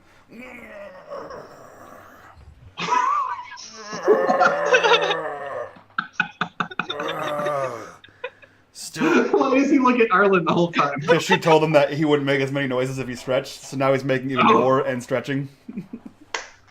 Tengar, we need to keep our eye on this boy here. He tried to help himself to your. I almost made a really lewd joke when I stopped myself. He almost helped himself to your bag last night. I didn't do nothing. I quite obviously saw you reaching into Tengar's bag, and I think everyone should be aware that you're not to be trusted. Wait. I didn't trust him when he took my arrows. Which is why I stayed awake. Wait, you went into my bag? Yeah. Yep, you were asleep. I thought I'd see what you had. Did you take my goo? Goo? No. She stopped me. Okay. Yeah, something I can take. I mean, half. No, it's my goo. It's fair. All right. Fair. Like, well, Tengar just kind of like he like holds his pack and kind of mutters to himself, "What kind of creature takes another man's goo?" My thoughts exactly. Can we quote that, please? So, What kind of creature takes another man's food? yep. So, should we... I feel like we don't need to go for a swim and punch fish, but we should probably go towards Lakeville. I've never tried to punch a fish, but I imagine it's kind of hard. Unless you catch it first, I guess. I could probably punch a fish. Then it'd be pretty easy. Yeah. If anyone could punch a fish, I think it'd be Arlen. Yeah. Have you ever punched a fish? Just rabbit. Like a What face? in the water? Face. I can imagine Tail. like you're in a boat and the fish is jumping up like out of the water, and just as it gets its head above the water, it's like crack. Right back in. It just sinks Not back in the water. today! One punch! Dun, This dun, is dun. how we started fishing. Wow, wow, wow. It's monk training. You're standing on a log and just smack the fish down. It's like the monk training you see in the movies, but it's like salmon upstream, and she just punches Yeah. the salmon As they fly out of the water, you just slap them out of the air. This is how you train as a monk in the forest. like a bear. Yeah, no, we just The came way up with of the bear. a new monk discipline. It's the way of Fish. this. Way of the salmon. Yeah. Path of the slippery stream. Okay. But All right. I think So we should go to this Lakewood. morning, you hear less of the typical happy forest bird morning noises, the birds chirping, things like that. You would only notice that if that's something you would pay attention to. And Ordo would notice that one. yeah, Ordo would notice that probably, and probably Fiona. I would guess. So I leave it to you to decide what's next. To our destination. Exactly. Does anyone know how to get to Lakewood? Do I know? When we follow the stream, There's a Good. river that goes there. There's also a road, but we kind of have to go north to get to the road. Arlen, that's a genius plan. I feel like water feeding into other water. Yep.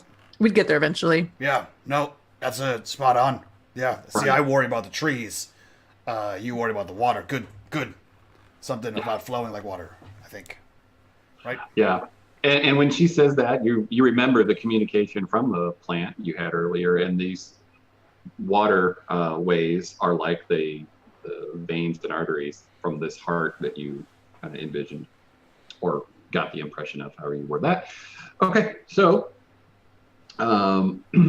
you at the edge of town, at the edge of the forest here, like I said, there is this little town called River Pass. It's mostly just a trading post from other villages around the area. Bridge got built here because this is a pretty big flowing river at this point. It's not one that you're just going to like skip across. You would have to really, get wet and kind of wade through it. And if it's raining or something, the water's going to be up and you're not even going to be able to cross it. So there is a bit of people here. Like Tengar said, you guys could kind of just go on the outskirts through the forest to avoid them if you want, or you can go through town. What do you guys think? Well, I mean, I'm not good at swimming. Oh, I have an idea. Wait, what are we doing again? I forgot already. You're trying to decide what path to take. Are you going to avoid people, or are you just going to walk along with the most direct routes to? I think we should avoid people because of the untrusting goblins that we have with us. I told you we should have hit him. Wait. We should. Still time. The clouds are clearing. What if we don't avoid people, and in the commotion, we leave? You leave what? Leave him? I mean, if I'm not there, I'm the voice of The voice of Daryl. We're still near the river? yeah. All right. Tengar will kind of look at Order and says, "Wait, him? You're right there. You saw the ping. I don't know. Okay, wait, hold on. I have an idea." Yeah, go ahead. Tengar will grab the gob lizard and throw him into the river.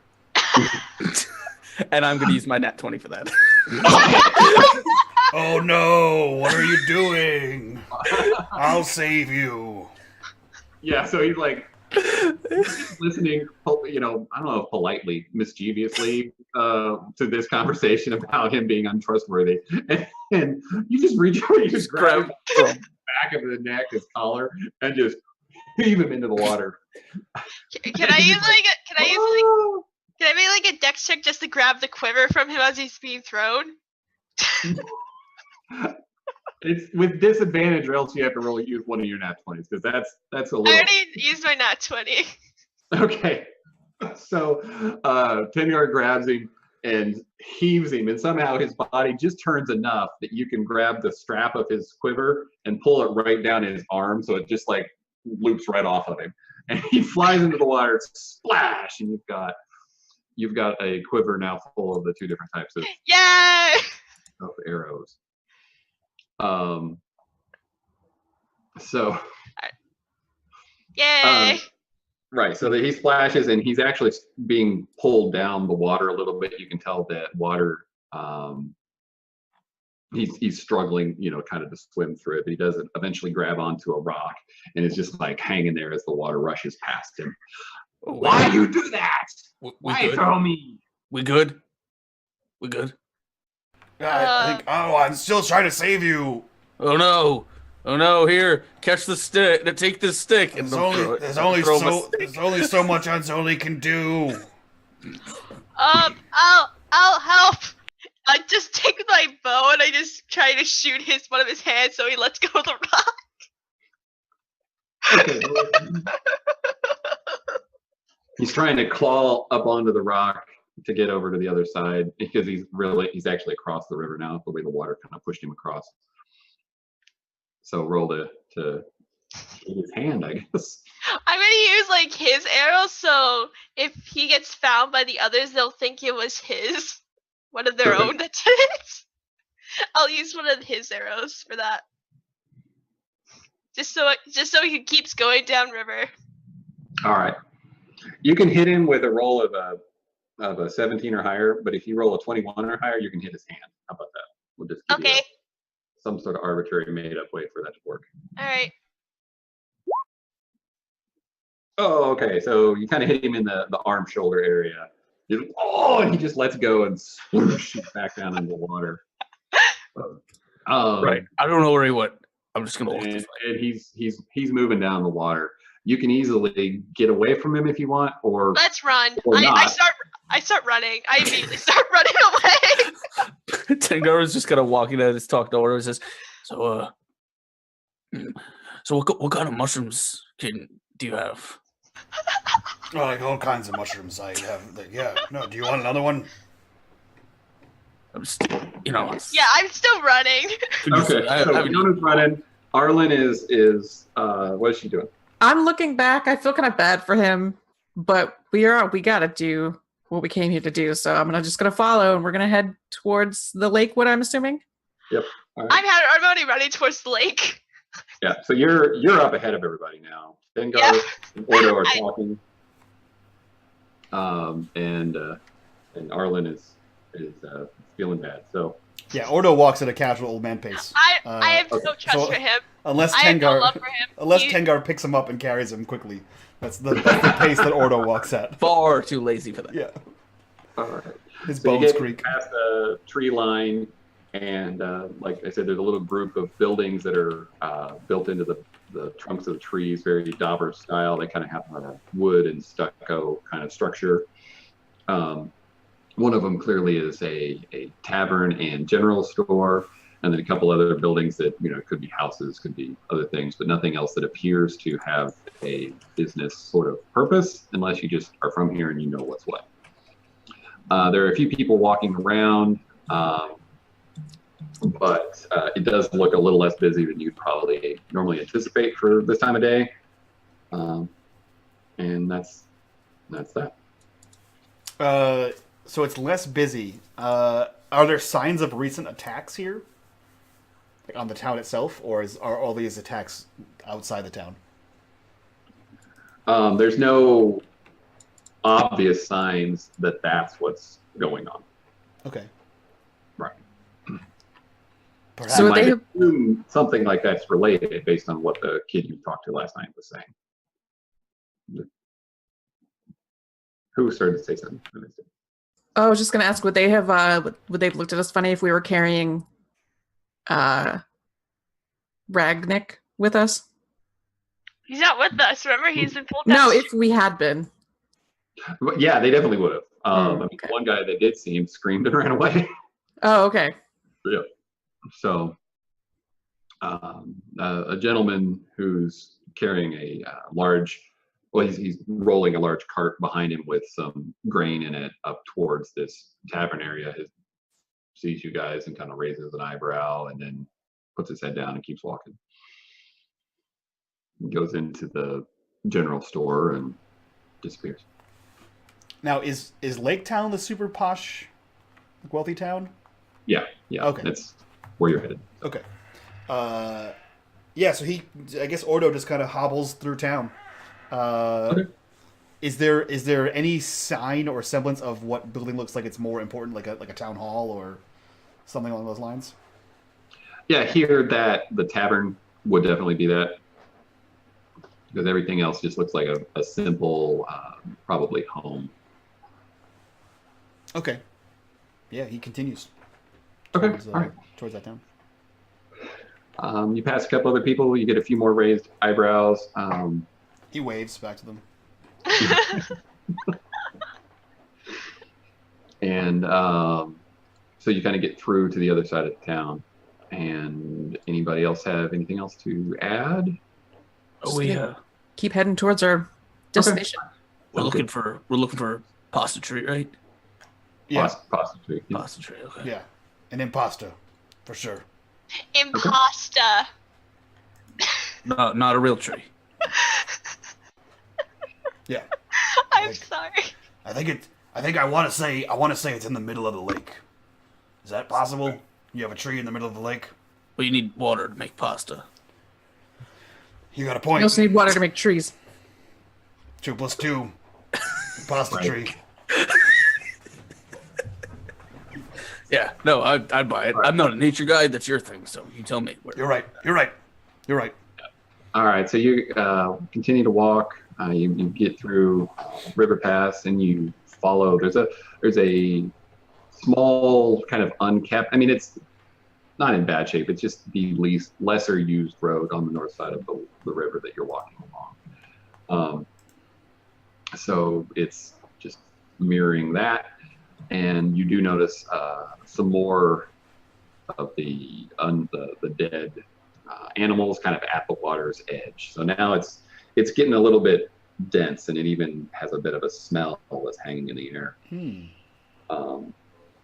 Just the smell of decay.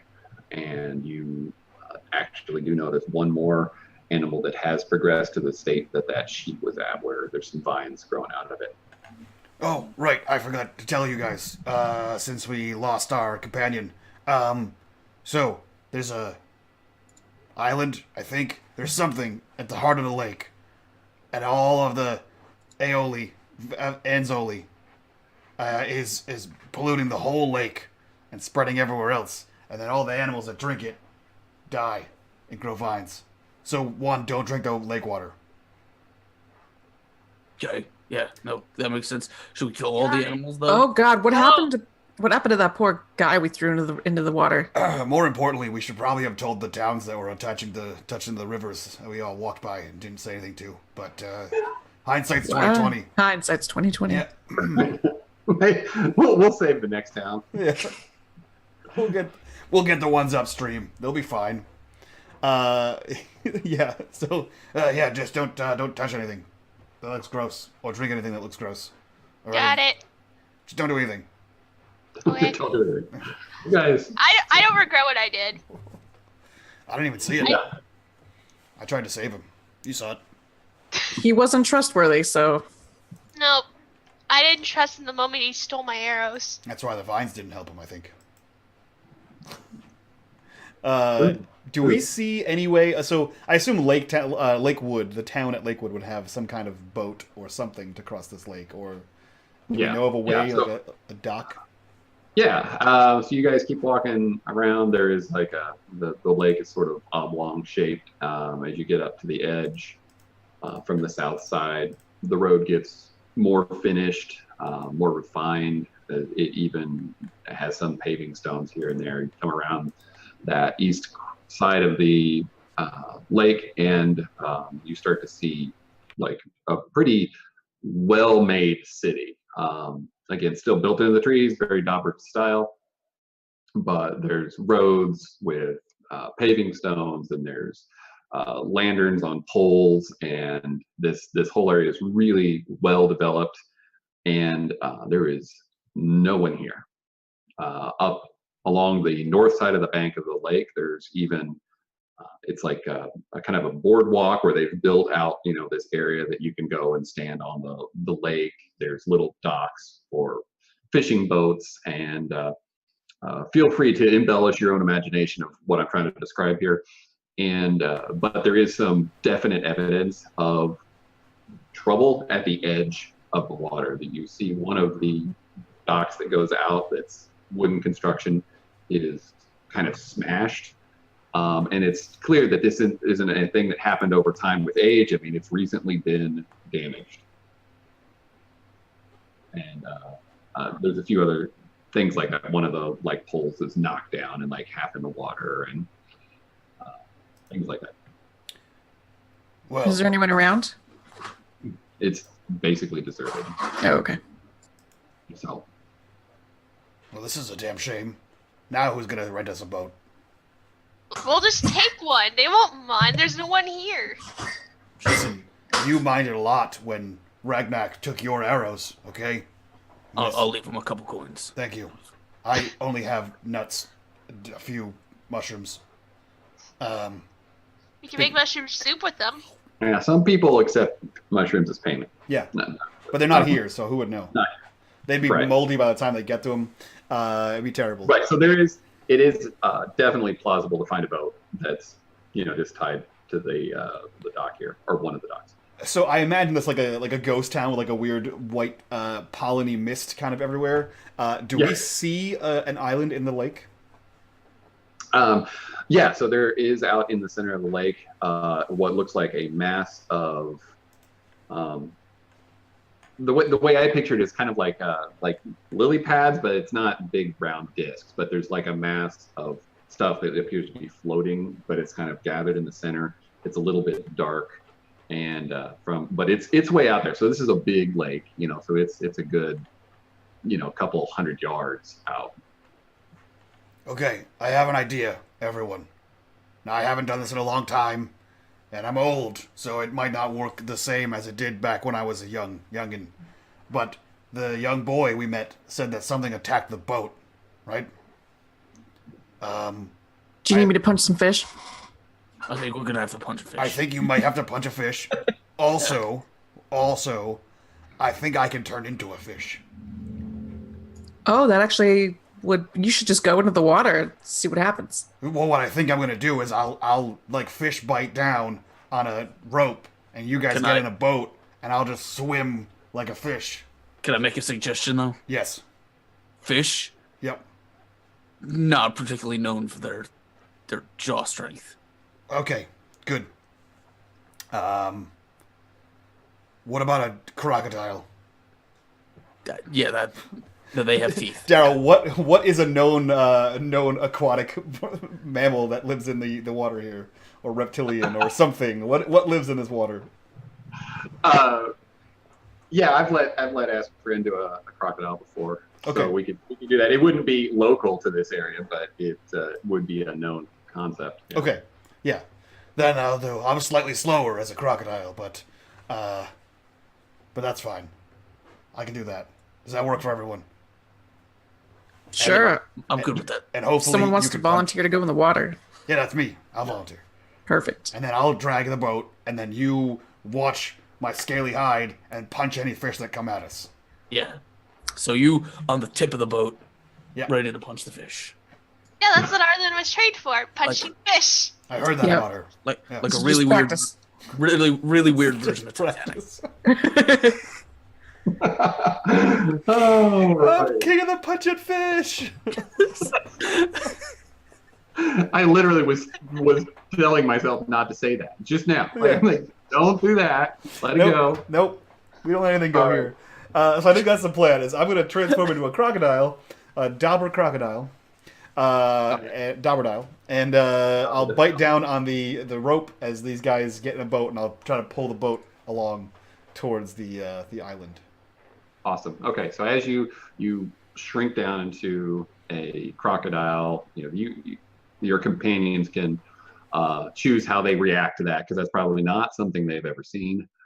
Maybe Tengar thinks he has. I don't know. And so that's pretty freaky.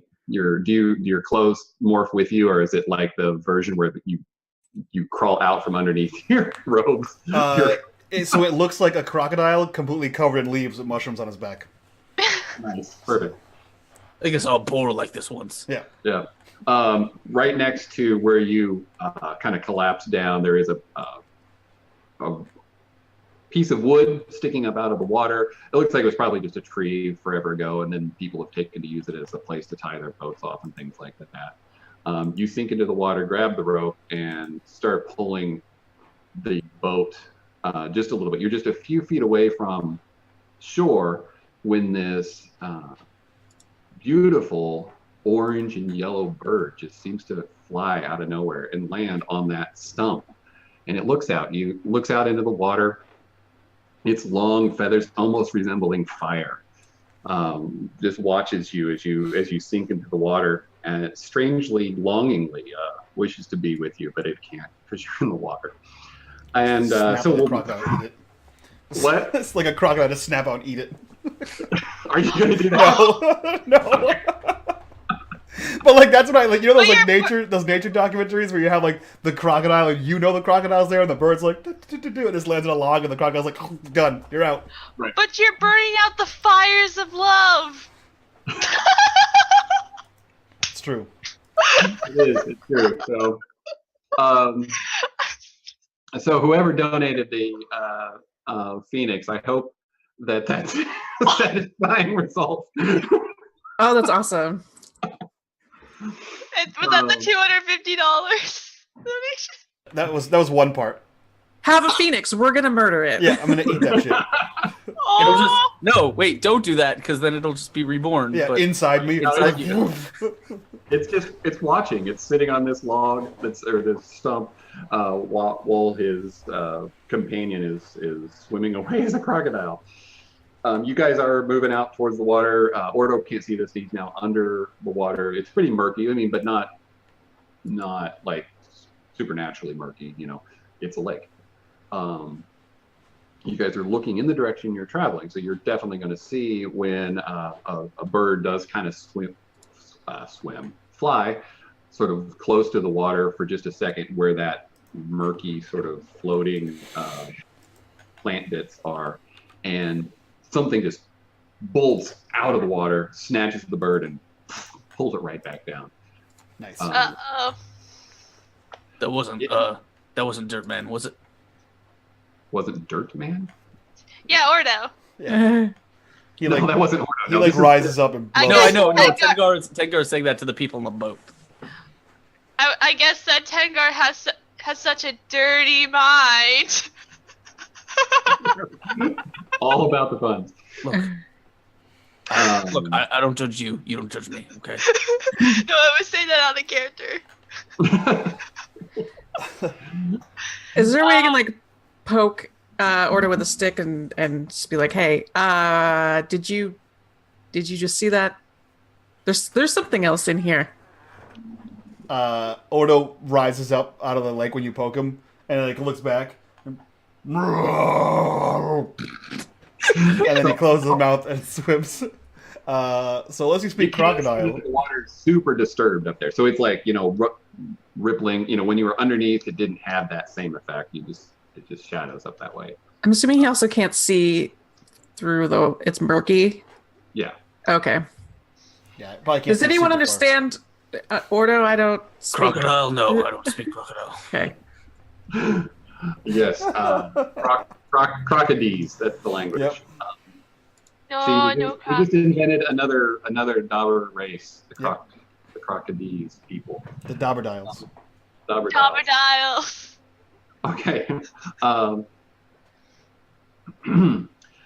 So as you get closer, you can see that there is a mass of kind of this vegetation at the top of the water.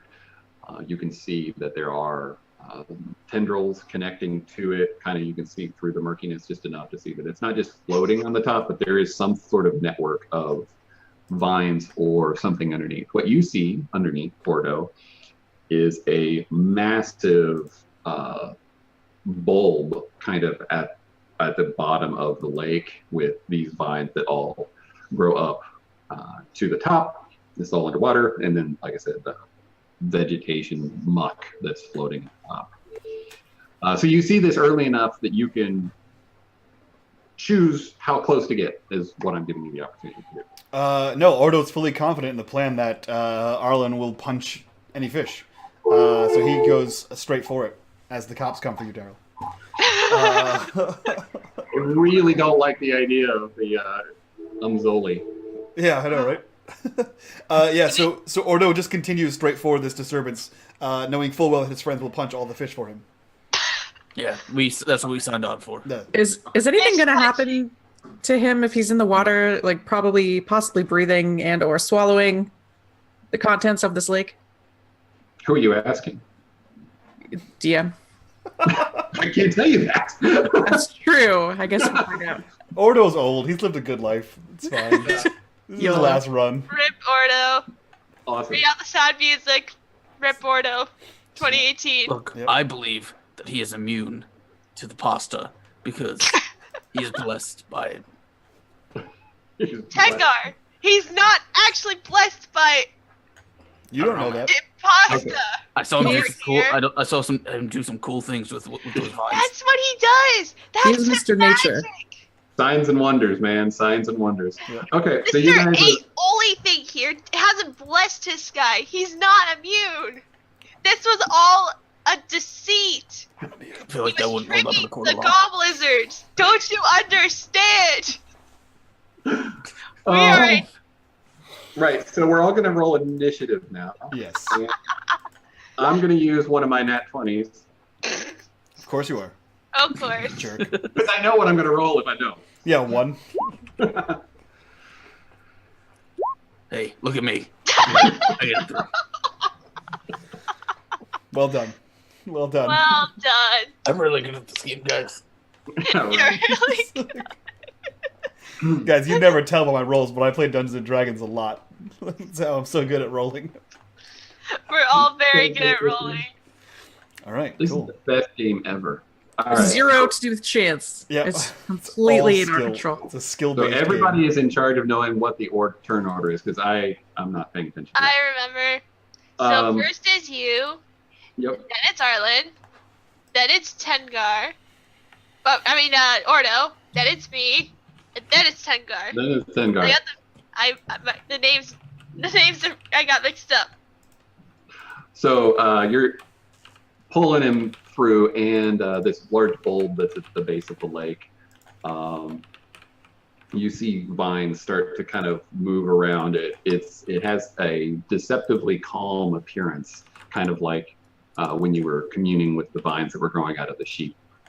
Until suddenly a vine darts through the water. It's like just at an incredible speed at the poor unsuspecting crocodile to strike it.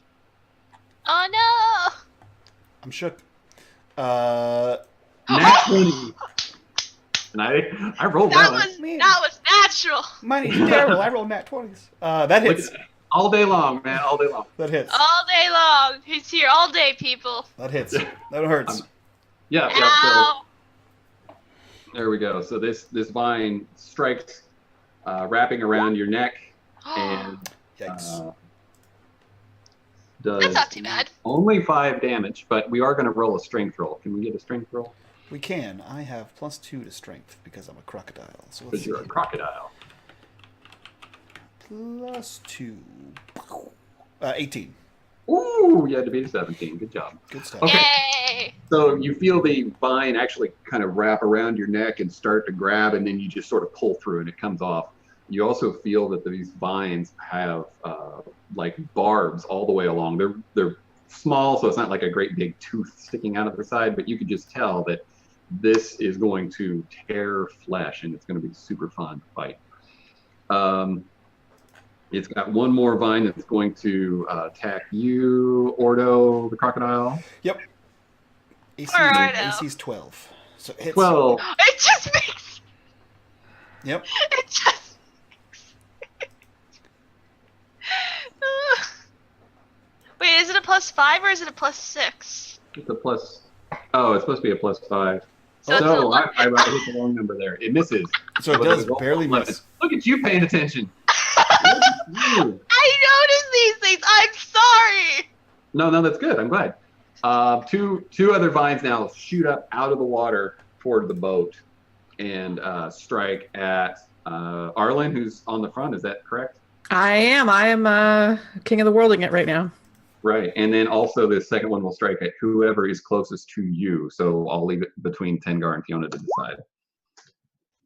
And Tengar's probably right behind with the hammer, so he'll take it. Okay. So the 20 will hit. Yeah, give it to me. And the 10 will miss Tengar. So we've got damage for. Whoop, that's not it.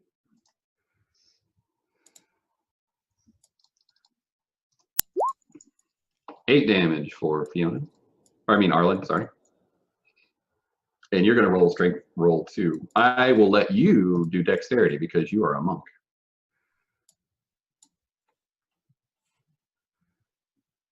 You can do it, Arlen. I have much confidence. I'm assuming I am dex enough at 22. Oh yeah, that'll do it. So Perfect. slapped by the vine, it tears across your flesh a little bit to give you that 8 damage, but it doesn't have the ability to grab a hold. And now its turn is done. You guys are getting right up on it. As you get close enough to it to take your action, the rest, or a big portion of this thing rises up out of the water. Oh, you mean the bulb part? Gross. Yeah. I like it. So, Okay, good. I have something to target then. right. So now you see it's also got a big old nasty looking head. And this is all. Is this all sort of like Rising of the World, like Watcher from the Lord of the Rings, like outside Moria style? Yeah. Yeah, that's what it's like. It's Audrey too. Feed me. Or just like the Me see him out, big flat mouth with teeth head of the open. Hydra from God of War just rising up Oh, and just man. being the ship's captain. I like that. Perfect. Whose turn is it? It is Arlen's turn. Am I within melee range of this, or do I have to move? You can hit something. Yeah, you can hit it. I'm gonna try to grab at a tentacle and just kind of snap it off. Try and snap a piece of it off. Go for it. Yank and An arm strike will hit. Wow. cool. Do it again because I get dose. Second one will not. Okay. So roll your damage, and then we'll, I guess roll. What do you roll for grapple? Is it strength? We're gonna call Yeah, it it's grapple. I think it's strength. Yeah, strength. Okay. Yeah. No doing there. So you try to grab the tentacle to see if you can break it off or do something else with it, and you just can't get a hold of it. It's too strong. It pulls from your hand, and you feel lucky that it doesn't hurt your flesh of your hand with those little barbs that are all along the tentacles. But you do whack it for a good 6 damage. Next. Next is me. Oh, no. Go, Ordo! Screens. Yeah, so I am a crocodile still. I forgot. I was like, I'm gonna do magic, but I'm a crocodile. What's underneath the water? Yeah, right. What's under the water? Is there still like a massive writhing tentacles or vines rather? Yeah. Massive writhing tentacles. You can see the bottom of the creature has like this big bulbous like circle area. So that's Okay, cool. So I'm going to. the largest mass. Yeah. So I'm gonna snap out of that thing with my teeth. Okay. 13. Nope. Okay, so I just gnash in these vines, trying to find a meaty bit to bite through. You're biting plant parts, and it doesn't. It's Yeah. like pulling a leaf off a tree. No Yep. effect. Right. That's it. That's all I can do. Okay. My turn! Yes.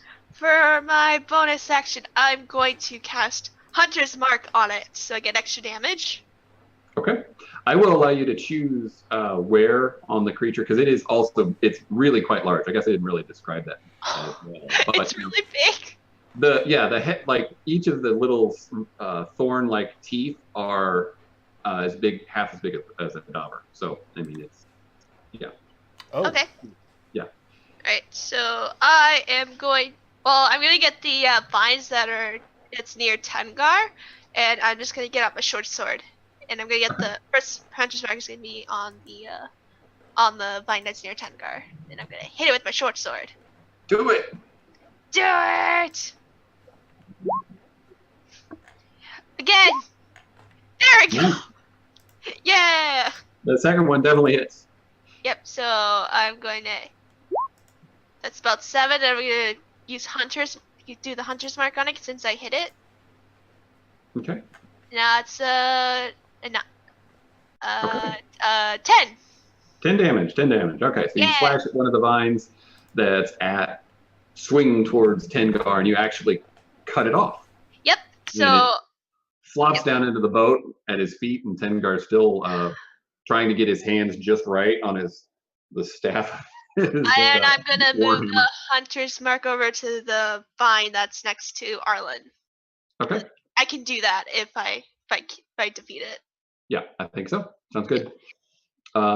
Which brings us to Tengar. All right. Are we close enough that I could essentially jump off of the boat to hit the center of this thing with my hammer? If you mean the head is the center, yes. If you mean the bulb is the center, no, because it's underwater. I'll go for the head because Okay.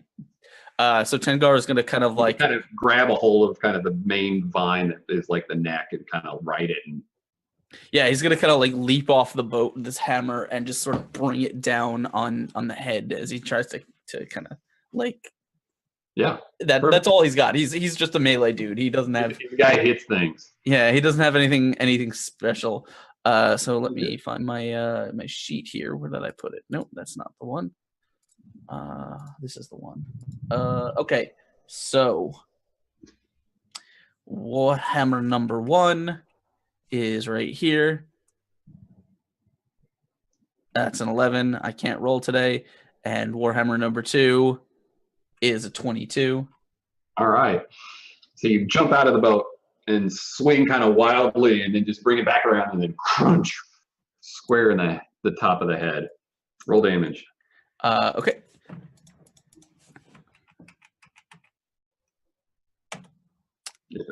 Wow. Oh. So you bop it in the leaf area of its head and it kind of I am because why not? Because this thing is big, has a lot of teeth, and Tengar is like probably just smashing it like I'm gonna use my action surge and I'm gonna hit it again twice. How'd that laugh go?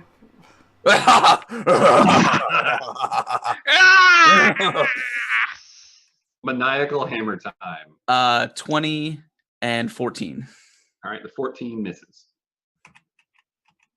That is 12 damage. There we go. That's nice. Yay! So you kind of bop it and then just clock it, and its head, actually swings because it's just, vine neck.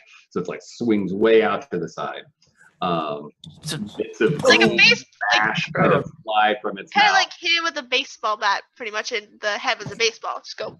Right. Yeah, and then he's like holding on to this like the bottom of this So thing. now we're gonna roll athletics. Athletics I can do against the thing. Yeah. Where are my athletics? There's my athletics. 12. All right. So as it flails to the side, or wait, no, is the 12? No, There, no, that's the damage. No, 23 is my athletics check. Oh, not a bad roll. So as it flails to the side from being struck by that, it moves intentionally kind of with it, trying to toss you away, but you just hold on to it like. I assume he's like grabbing one of those giant fangs like in his mouth and just like swinging on it like his hammer in one hand as he's just like laughing. He's like, I love this thing. Yes, so that's what happens right there. All righty. So that was beautiful. It is now its turn, and it has only 3 tentacle attacks now because one of them got cut off. Yeah, But by now me. it has a bite attack also. So what we're going to do is, I think, just to make me not having to cut and paste all my different roll macros that I didn't put into this thing, because I never do that, I'm just going to do all the attacks, and then whatever hit, we'll go back and do damage. So first, we're going to do the bite attack on Tengar. Go for it. Maybe. So Daryl, for ease of access, if you look on the left-hand side of Roll20, you see a little dice symbol down the second to last icon. If you click on that, you can just click on the dice and roll all day long. You can also just hit up in chat and it'll Yeah. take you to past rolls. That way you don't have to re-roll or retype everything out every time. Oh, well, you can just like type on it again? Well, if you go in the chat box and you just hit up, it'll take you to you can scroll through the things that you've already sent, including macros. Oh, Oh, I see. yeah, I I am got not my last rolls in here. Oops, did not mean to do that. Yeah. My bad. Okay. By the way, 19 will hit. Great. All right, so these big, massive teeth are closing around you, and it's super unpleasant. Your hand is getting crushed, and other descriptive words for 15 damage. Got it. Ow! My head is being crushed. Another descriptive words. God damn it. Two tentacles fly towards Fiona because she cut one off. Ow! The first roll is a 22. Ow! And now that I know that I've got these damage things right here, I can just click on them. And for 13 damage. Ow! He's angry now. And the second roll, second attack, is a 23. Ow! Guys, we shouldn't have let him roll dice. This is not. I regret teaching him how to roll dice. For 9 damage. What's 43 minus 9? Is it like, I think it's like 34, I think. There we go. I think I have it. I'm trying I to draw pictures. I do. Ow! Ow! Yikes. And roll a strength roll for me. With disadvantage, because you got 2 vines on you. I know. Strength. 5, guys. I'm getting good at drown now. Right. So the vines strike you and rake across your skin, peeling back layers of flesh. It's horrible and painful. The other vine Ow. strikes from the other side, and you find yourself wrapped in vines and pulled off the edge of the boat under the water. One more vine strike at Tengard. Yeah, sure. Why Wow. not? We're gonna die. What? No, it's fine. Look, I'm all right. Don't No, worry. no. Wait. That was at Ordo. Sorry, that should have been at Ordo. It was intended to be at Ordo from the beginning. I just Still hits. All right, people confused in my head. For 7 damage. Okay, cool. Still up. Cool. You guys are level 6. I think you can handle a little bit. So Just a little bit. I'm drowning right now. You'll be it's not fine. my turn anymore. You'll be fine. It's Arlen's turn. I would like to, if possible, spend a key to use my bonus action to dash and jump on the head of this thing. Okay. Is that a thing I can do? We can do that. And if you spend key, I'm not even going to make you roll the athletics to grab it. I'm just going to say the power of the universe is one with you, and you just. Perfect. And then I could still attack, correct? Yeah. I'm gonna just try and jump and do some damage to the top of this thing. Did it. That hit. And again. All right. The second one, you just end up getting a fistful of plant material that doesn't do any damage. Can I use my nat 20? Sure. Do Okay. it. Use your nat 20 and then use a key to give you a second round of attacks. Actually, Dope. I mean, if you want, or you could use your key to make what is it? The damage increasing one? I don't know what all they do. Stun blow. Awesome. Well, yeah, I have flurry of blows. Sure. Do I need to roll the d20? Well, you get the Just- one nat 20 for the second attack, so you would still need to roll for your Just additional the strikes. attack. Okay. Yeah. And Okay. you roll a nat 20. Yeah, close enough. Wow. All right, so you hit 4 times, doing a total of, and that one, you need to roll 1 more damage, because the one that's a 9, we changed it to a nat 20. There you go. Okay. 4, 5, 12. like I said, I don't math. 21, 25 damage. kick, whatever. How dare you take my friend? I'm So your the friend. is Yay. falling to the side, kind of back halfway in the water now. Like you've just basically pounded it down into the water. Tengard, you're now also in the water, not in the same state as Fiona, but you're wet. Everybody's wet. Help. I'm drowning. And it's Ordo's turn. It's Ordo's turn. Yeah, he's going to continue to try to bite at the core of this object 2. 17? 17 hits. Sweet. What is my damage? It is a D10 plus 2. So let's see here. D10 plus 2, 12. 12 damage. Awesome. As you bite into it, you can see that the roots of the bulb are not like super deep into the earth under the water. It's almost like it's more or less sitting on the earth with just little viney things kind of growing down. And it You're able reaches to the just, bottom of like- the lake, though? Yeah. Okay. Yeah. And you're able to just like rip out a big mouthful of these little root structure things. Dope. I And like it. it doesn't like it. You can even see that it kind of becomes unstable when that happens. I like it. Fiona. I want to get out of this, please. Yeah. You pretty much have one choice. Get out of the vines. I want to get out of the vines, please. All right. Do you have anything you're going to do for that, or you just want to roll a strength roll? I'm gonna roll a strength roll, Okay. which pretty much is just basic. I have nothing. So Dobbers were strong by, being I under had 2 foot tall. I know I'm not strong. But that'll do it. That'll do it. Sometimes you wiggle free and pull yourself out from these vines, and you're I want to swim up to the surface. trying to get to the surface as fast as you can. Yeah. Just as your 6 seconds end for your turn, your mouth hits air. Brilliant. Tengar. Okay, so Tengar was holding on to this thing's mouth, like he didn't get thrown off. But you said he's in the water now. Yeah, the thing's just lowered its head now, so you're in the water. You're still. But he's still attached to it. Ken, this is up to you. Otherwise, Tengar's just gonna keep smashing it in the face. Can he attempt to take his hammer and jam it down this thing's face? Like, I don't see why not. Yeah. like stuff the hole. All right, then that is what he's gonna do. He's like, while he's holding it, he's just gonna if this thing opens its mouth, he's just gonna take his hammer and just shove it down like mallet side first. Yeah. All right. So roll your attack to do that. Okay. You want to just count it as a regular attack? Yeah. I want to say you're at an advantageous position, and it just got pummeled like really fast by lightning fists. So it's reeling a little bit. Okay. 18. 18 will do it. Roll damage.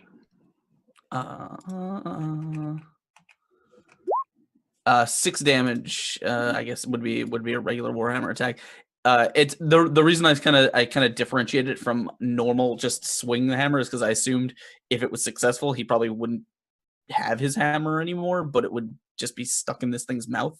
Right. So yeah. So what I was going to describe was, so now you've jammed the head of your hammer into the throat of this vine mouth beast, and if you are willing to get into its mouth with your hammer, you kind of have it sort of grappled, like almost like you've got a handle, so you can kind of like, but it's so big that it's a curious thing. You're gonna have to. Yeah, I mean, if he could like wedge himself in there, so like the top of the roof of the mouth is like on his shoulders, and like his feet are on the tongue, he'll kind of like he'll just get in there and push. Yeah, and I'll tell you, he's going to lose his mouth attack now. Ooh, Basically, his mouth is just sort of paralyzed by you wedging that into its throat. Yeah, Tango kind of like, he was like, "Look, you're really big, and also your breath stinks. But let's just, I don't want to be in here, so let's just find a way to settle this situation. All right." He just and like mouth stuff like flies or just past the edge of your Aioli hammer sauce. and like sprays you Oh. with fish guts, basically. Just so much garlic. Yeah. Yeah, Spicy aioli. yeah, definitely Italian seasoning. This massive oregano Why plant. are we going back to pasta again? I thought we made through this. Nope. Um, He'll be like, "What? Let's see what kind of filling you have." I'm gonna tear this ravioli apart. One of the tentacles then swings like at itself, so it's like it's gonna like swing towards its mouth to try to get into you. But is it just gonna hit itself? Oh well, we'll find out after a roll. See, unless chat wants to give me a nat 1. Don't taunt them. They'll do it. Can I give you one of my nat ones? Right. Yeah, I have some if you need. Yeah, no, I'm good. So he rolls a 17. I'm going to give him disadvantage because you're inside him. That is not the right roll. Nope. There we go. So the 12. We'll take him the 12. Does the 12 hit? Tengar? 12 does not hit, no. Okay. So it struggles to kind of do whatever a vine could do at itself. It's not like it's got, fingers and can articulate that well. So No, plants are not very fingers. Yep. I guess that's a thumbs up for us. Yes. Another vine now swings again at Fiona, trying to re-grasp her. It does hit for 8 damage. Ow. 1, 2, 3, 4, 5, 6, 7, 8. Ow. Do I have to roll another strength now? You have to roll another strength now. Okay. I am now drowning again! Yep, and it pulls you under. Arlen. I'm assuming I'm still on top of this thing, and I want to bring my dagger down right into its meaty plant flesh. Sweet. That does not hit. There's too much thick leafiness at the top there, so you're cutting at leaves. Can I? I can attack as a bonus action using a monk weapon. Correct. Mm-hmm. Okay. Dagger again. We'll take the 26. Awesome. Because like I said, I think it makes sense. Just your position, you're on top of him. You drive the dagger through the thick, almost armor plating you feel as you go through the first couple layers of leaves and penetrate the skull. The thing shrieks in pain, literally blowing Tengar and his warhammer out of his mouth into the water with a big splash, and starts to kind of side to side flail and sink into the water. Is there any other description you'd like to add to this as you finish him off? Ooh, all right. Well, I'm gonna one hand up, dagger like a fucking bull, and just twist that thing in there and make sure he gets down and can't harm us anymore. All right. So it flails side to side, like riding a bull. It's a really good description. Splashing water and muck everywhere, and you sink down into the water. The tentacles twitch and flail, and its mouth chomps, but it's all blindly without any direction, and no one can be hit. Fiona is released. Tengar is out in the water. Ordo is seeing this all from underneath the water as a crocodile, as it's kind of like tipping over to the side, the roots that are in the base of the lake pulling free as it collapses and eventually becomes still under the water. I got it, you guys. So we got another donation here. In the last 20 minutes countdown, Mr. Ninja donates $10 and says nat 1 for G4 and a nat 20 for Kimages. Spreading the love, spreading the pain. Why me? So is this Audrey 2 just sinking around Ordo because he's underneath it, just collapsing around him? Yeah. Awesome, dope. Yeah. Do I have to do anything to get out of there? This tangle of vines. All right, yeah.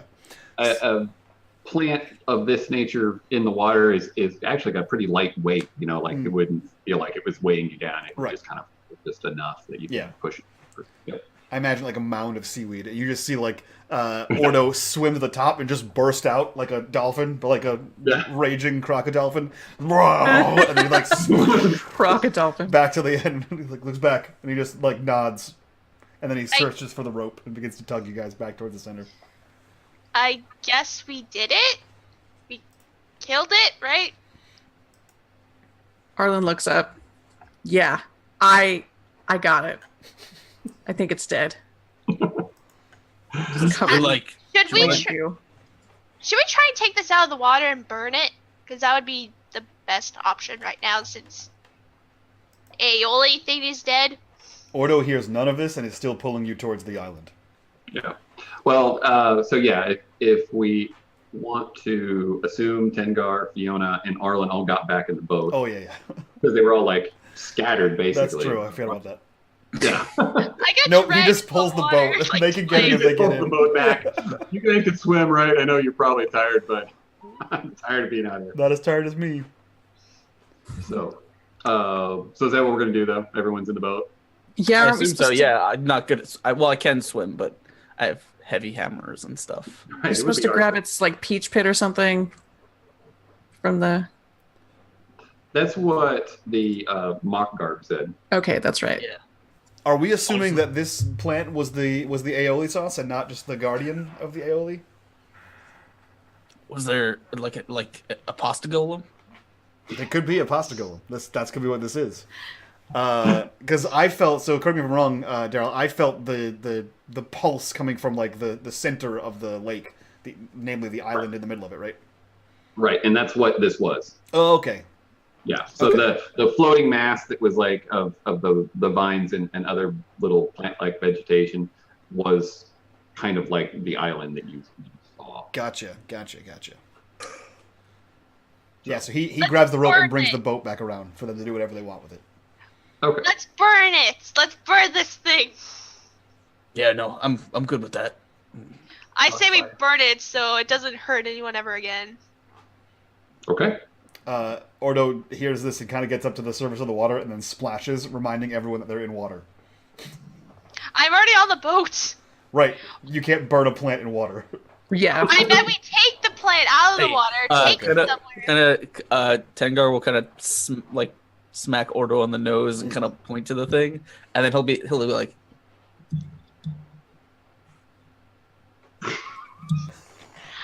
And Take Ordo, the plant. Ordo drag it to lets go of the land, rope. Take it to a bonfire. We burn it. He lets go of That's the what rope and then tunnels back up underneath the vines, and it's like a good several minutes before you just see like the thing just bump, and then its mouth is and its crocodile mouth inside of it, and he starts swimming with the vines. There you go. So, Did you just turn it into a puppet? Yeah, I climbed inside of it. Oh, okay. I climbed inside of it. "Okay, Oh, not okay. what I was signaling, but sure, why not?" That's what I figured. That's what I figured you meant. So yeah, he climbs Yeah. inside of it and And- is now get Yeah, inside the pump wiggly it. tentacles and we'll go. That's what I heard. So Pump it the monster. Yeah. in one of my other games, none of the players are wizards. So whenever this is how they signal, do woogie woogie magic. Yeah, Woogie, woogie, that woogie. makes sense.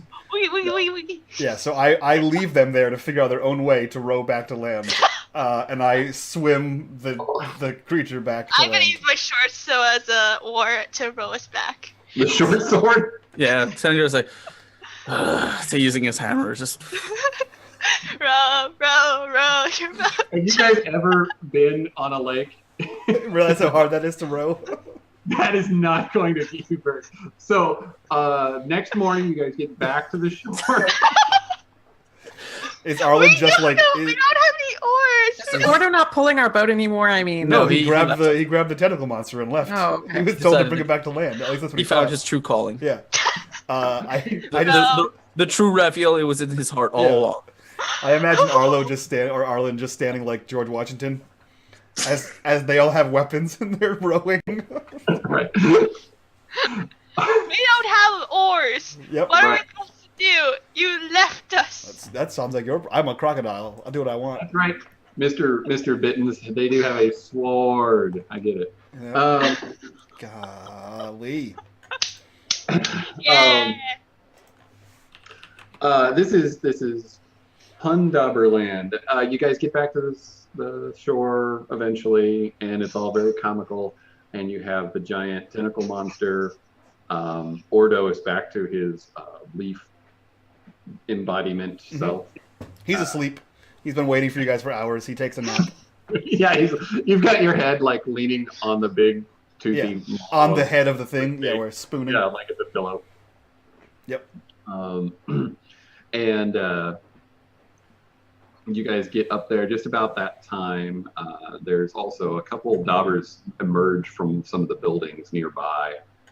One is an older man with a big white beard and the traditional Dobber kind of gnome hat, pointed hat. He approaches very tentatively, and a woman is with him, also older. And so you guys are kind of arriving to the shore as they're getting close and starting to approach Ordo. What happened here? Ordo, wake up! I was resting. So, there was a. All right, hold on. How do I phrase this? There was a thing.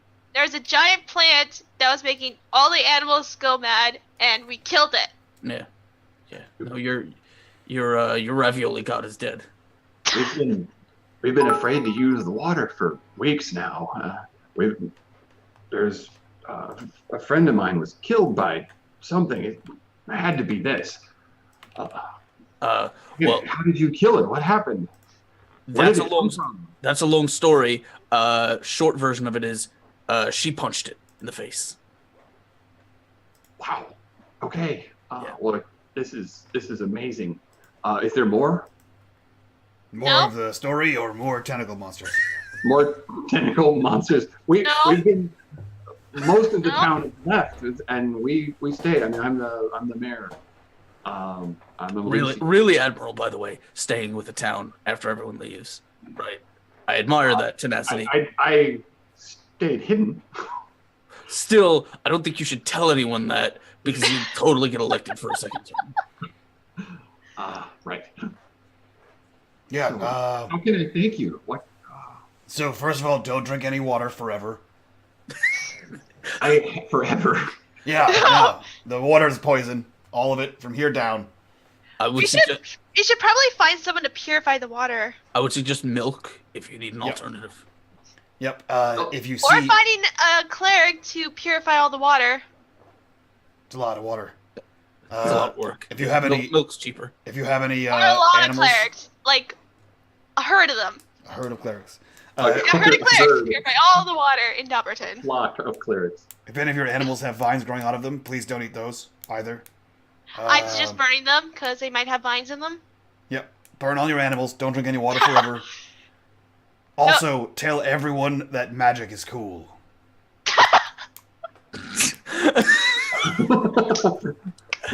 Couldn't you just spread that around? Magic is dangerous. I am a tree wizard, and I just saved your whole town. Right, everyone? I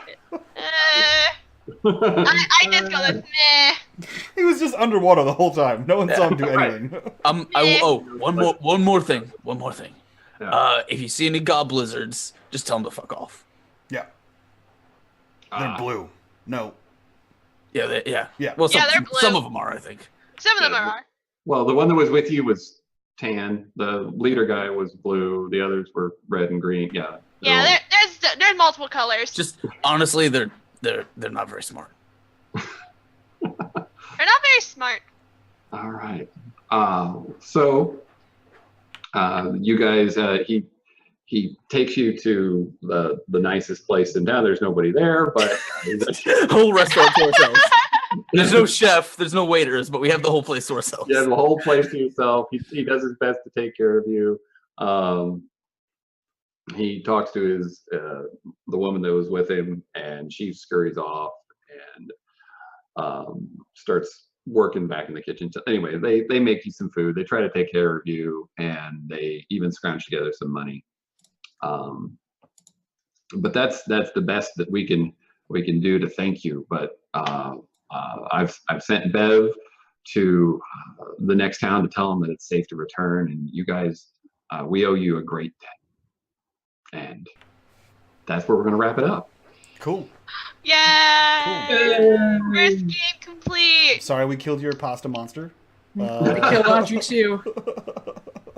It was awesome. It was a good time. It was a good fight. I liked it. Hell yeah, yeah, that was fun. So let's go around, do our introductions, and hear a little bit more about the Dobbers and where we can find more information on that. So let's start with G4 Gaming. So who are you? Where can we find you? And what did you think of this episode or this session? So hi, my name is Jillian. I really like D&D. I'm pretty much randomly everywhere because I just love to play so much with everybody. And my Twitch name is my Twitter first is G4Gaming X, and my Twitch is G4Gaming1. I started to get into like handing it out as a small streamer. I do it on PS4 stuff. But this was a really fun episode. I wasn't as helpful as I thought I'd be.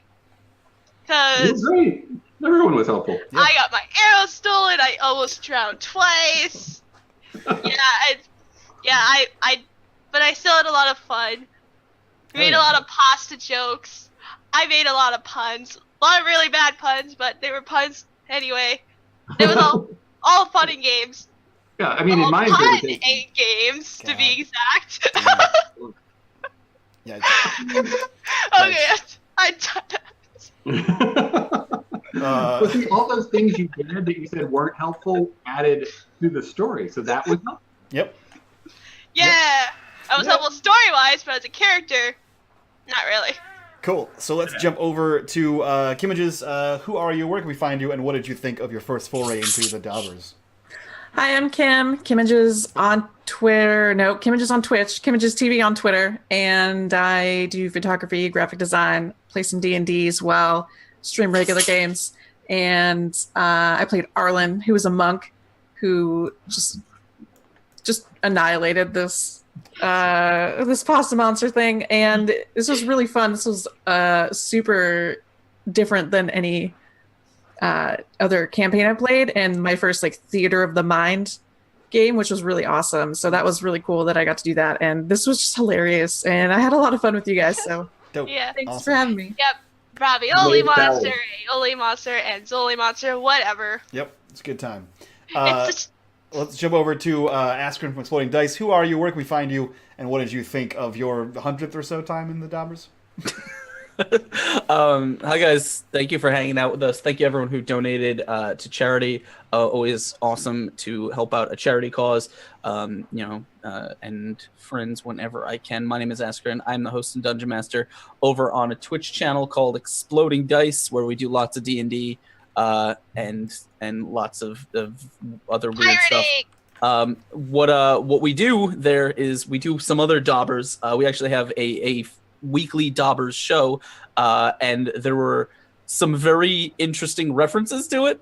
I don't know if it was intentional, but I think Mike played the human version of my character in that game. Is that really? That's awesome. Yeah, I play Fern, who is a ratfolk druid who is draped in the forest, That's moss, awesome. and he grows mushrooms out of his back. And whenever he meets someone, he says, "Oh, would you like a mushroom?" Oh, And I was so, just using Godberry as mushrooms. I did that too. I did the awesome. same thing. Yeah. And so it was a very, very interesting and funny parallel. But also, as Daryl knows, anytime I am in a game with him, my goal is usually to just mess with him as much as possible. Torture him, yeah. Which I think we did today, and he hates us every time. Yeah. But it's No, it was great. It was so good. Really had a good time. Sweet. But definitely, guys, make sure we're super happy to be helping to support the Dobbers Kickstarter. Go check that out in chat if you want more of this. Daryl's going to tell you a little bit more about it in just a second. But seriously, guys, go make sure you're supporting it, because awesome stuff, and support more of Mike's content over here on Unmade and all these awesome people, because they're all great. Support everything. Yeah, do whatever you can. So with that, we'll jump over to Daryl. So who are you? Where can we find you? What did you think about this? And tell us more about the Dobbers, this amazing Kickstarter that you have, I believe, funded, right? We're working on it. Close. And we have, 16 days, I think was the last. We're like halfway through? Yeah, no, we've got 27 days left. 27 days. Why did I? Oh, it started on the 16th. That's what it was. It started on the... Yeah, there's a reference Yep. that can do. Okay. So yeah, tell us all about it. I am Daryl Jones. I am Splattered Ink all over the internet. So that would be Twitch, Twitter, Instagram, Facebook. and probably somewhere else. And I am an illustrator, game designer, graphic designer. I make things look pretty. That's mostly what my job is. And I really love it. I've been playing and writing ideas for the Dobbers for almost 20 years. I did a comic book at one point, and then after my kids got a little older, they got into gaming, both role-playing and board gaming, things like that. It just was the natural move for me to then move this world into a board game. So what we've done, we've put together a deck building game with a board, an adventure board. So you actually move your piece along the board. And while you are trying to build your deck, so that if you've played a deck building game, you kind of know what that reference is, you're also putting out encounters on the board. So there's location cards, like there's the stone fence, which we saw at the beginning of the campaign is actually one of the cards. And you put that on the board, then you can hide a monster under it, and then you can give that monster equipment. So we've got this new mechanic where you're not just building your deck, but you're building the game. So every game is 100% different because it's going to be a different creature or a different location with different equipment. You're going to have a different equipment, that kind of thing. So it's a real unique game. Real excited about it. Lots of strategy opportunity. And I hope it looks good. You know, I drew all the art for it, and I did all the design for the cards and everything. So working real hard to make that happen. That's dope. That's dope. Yeah.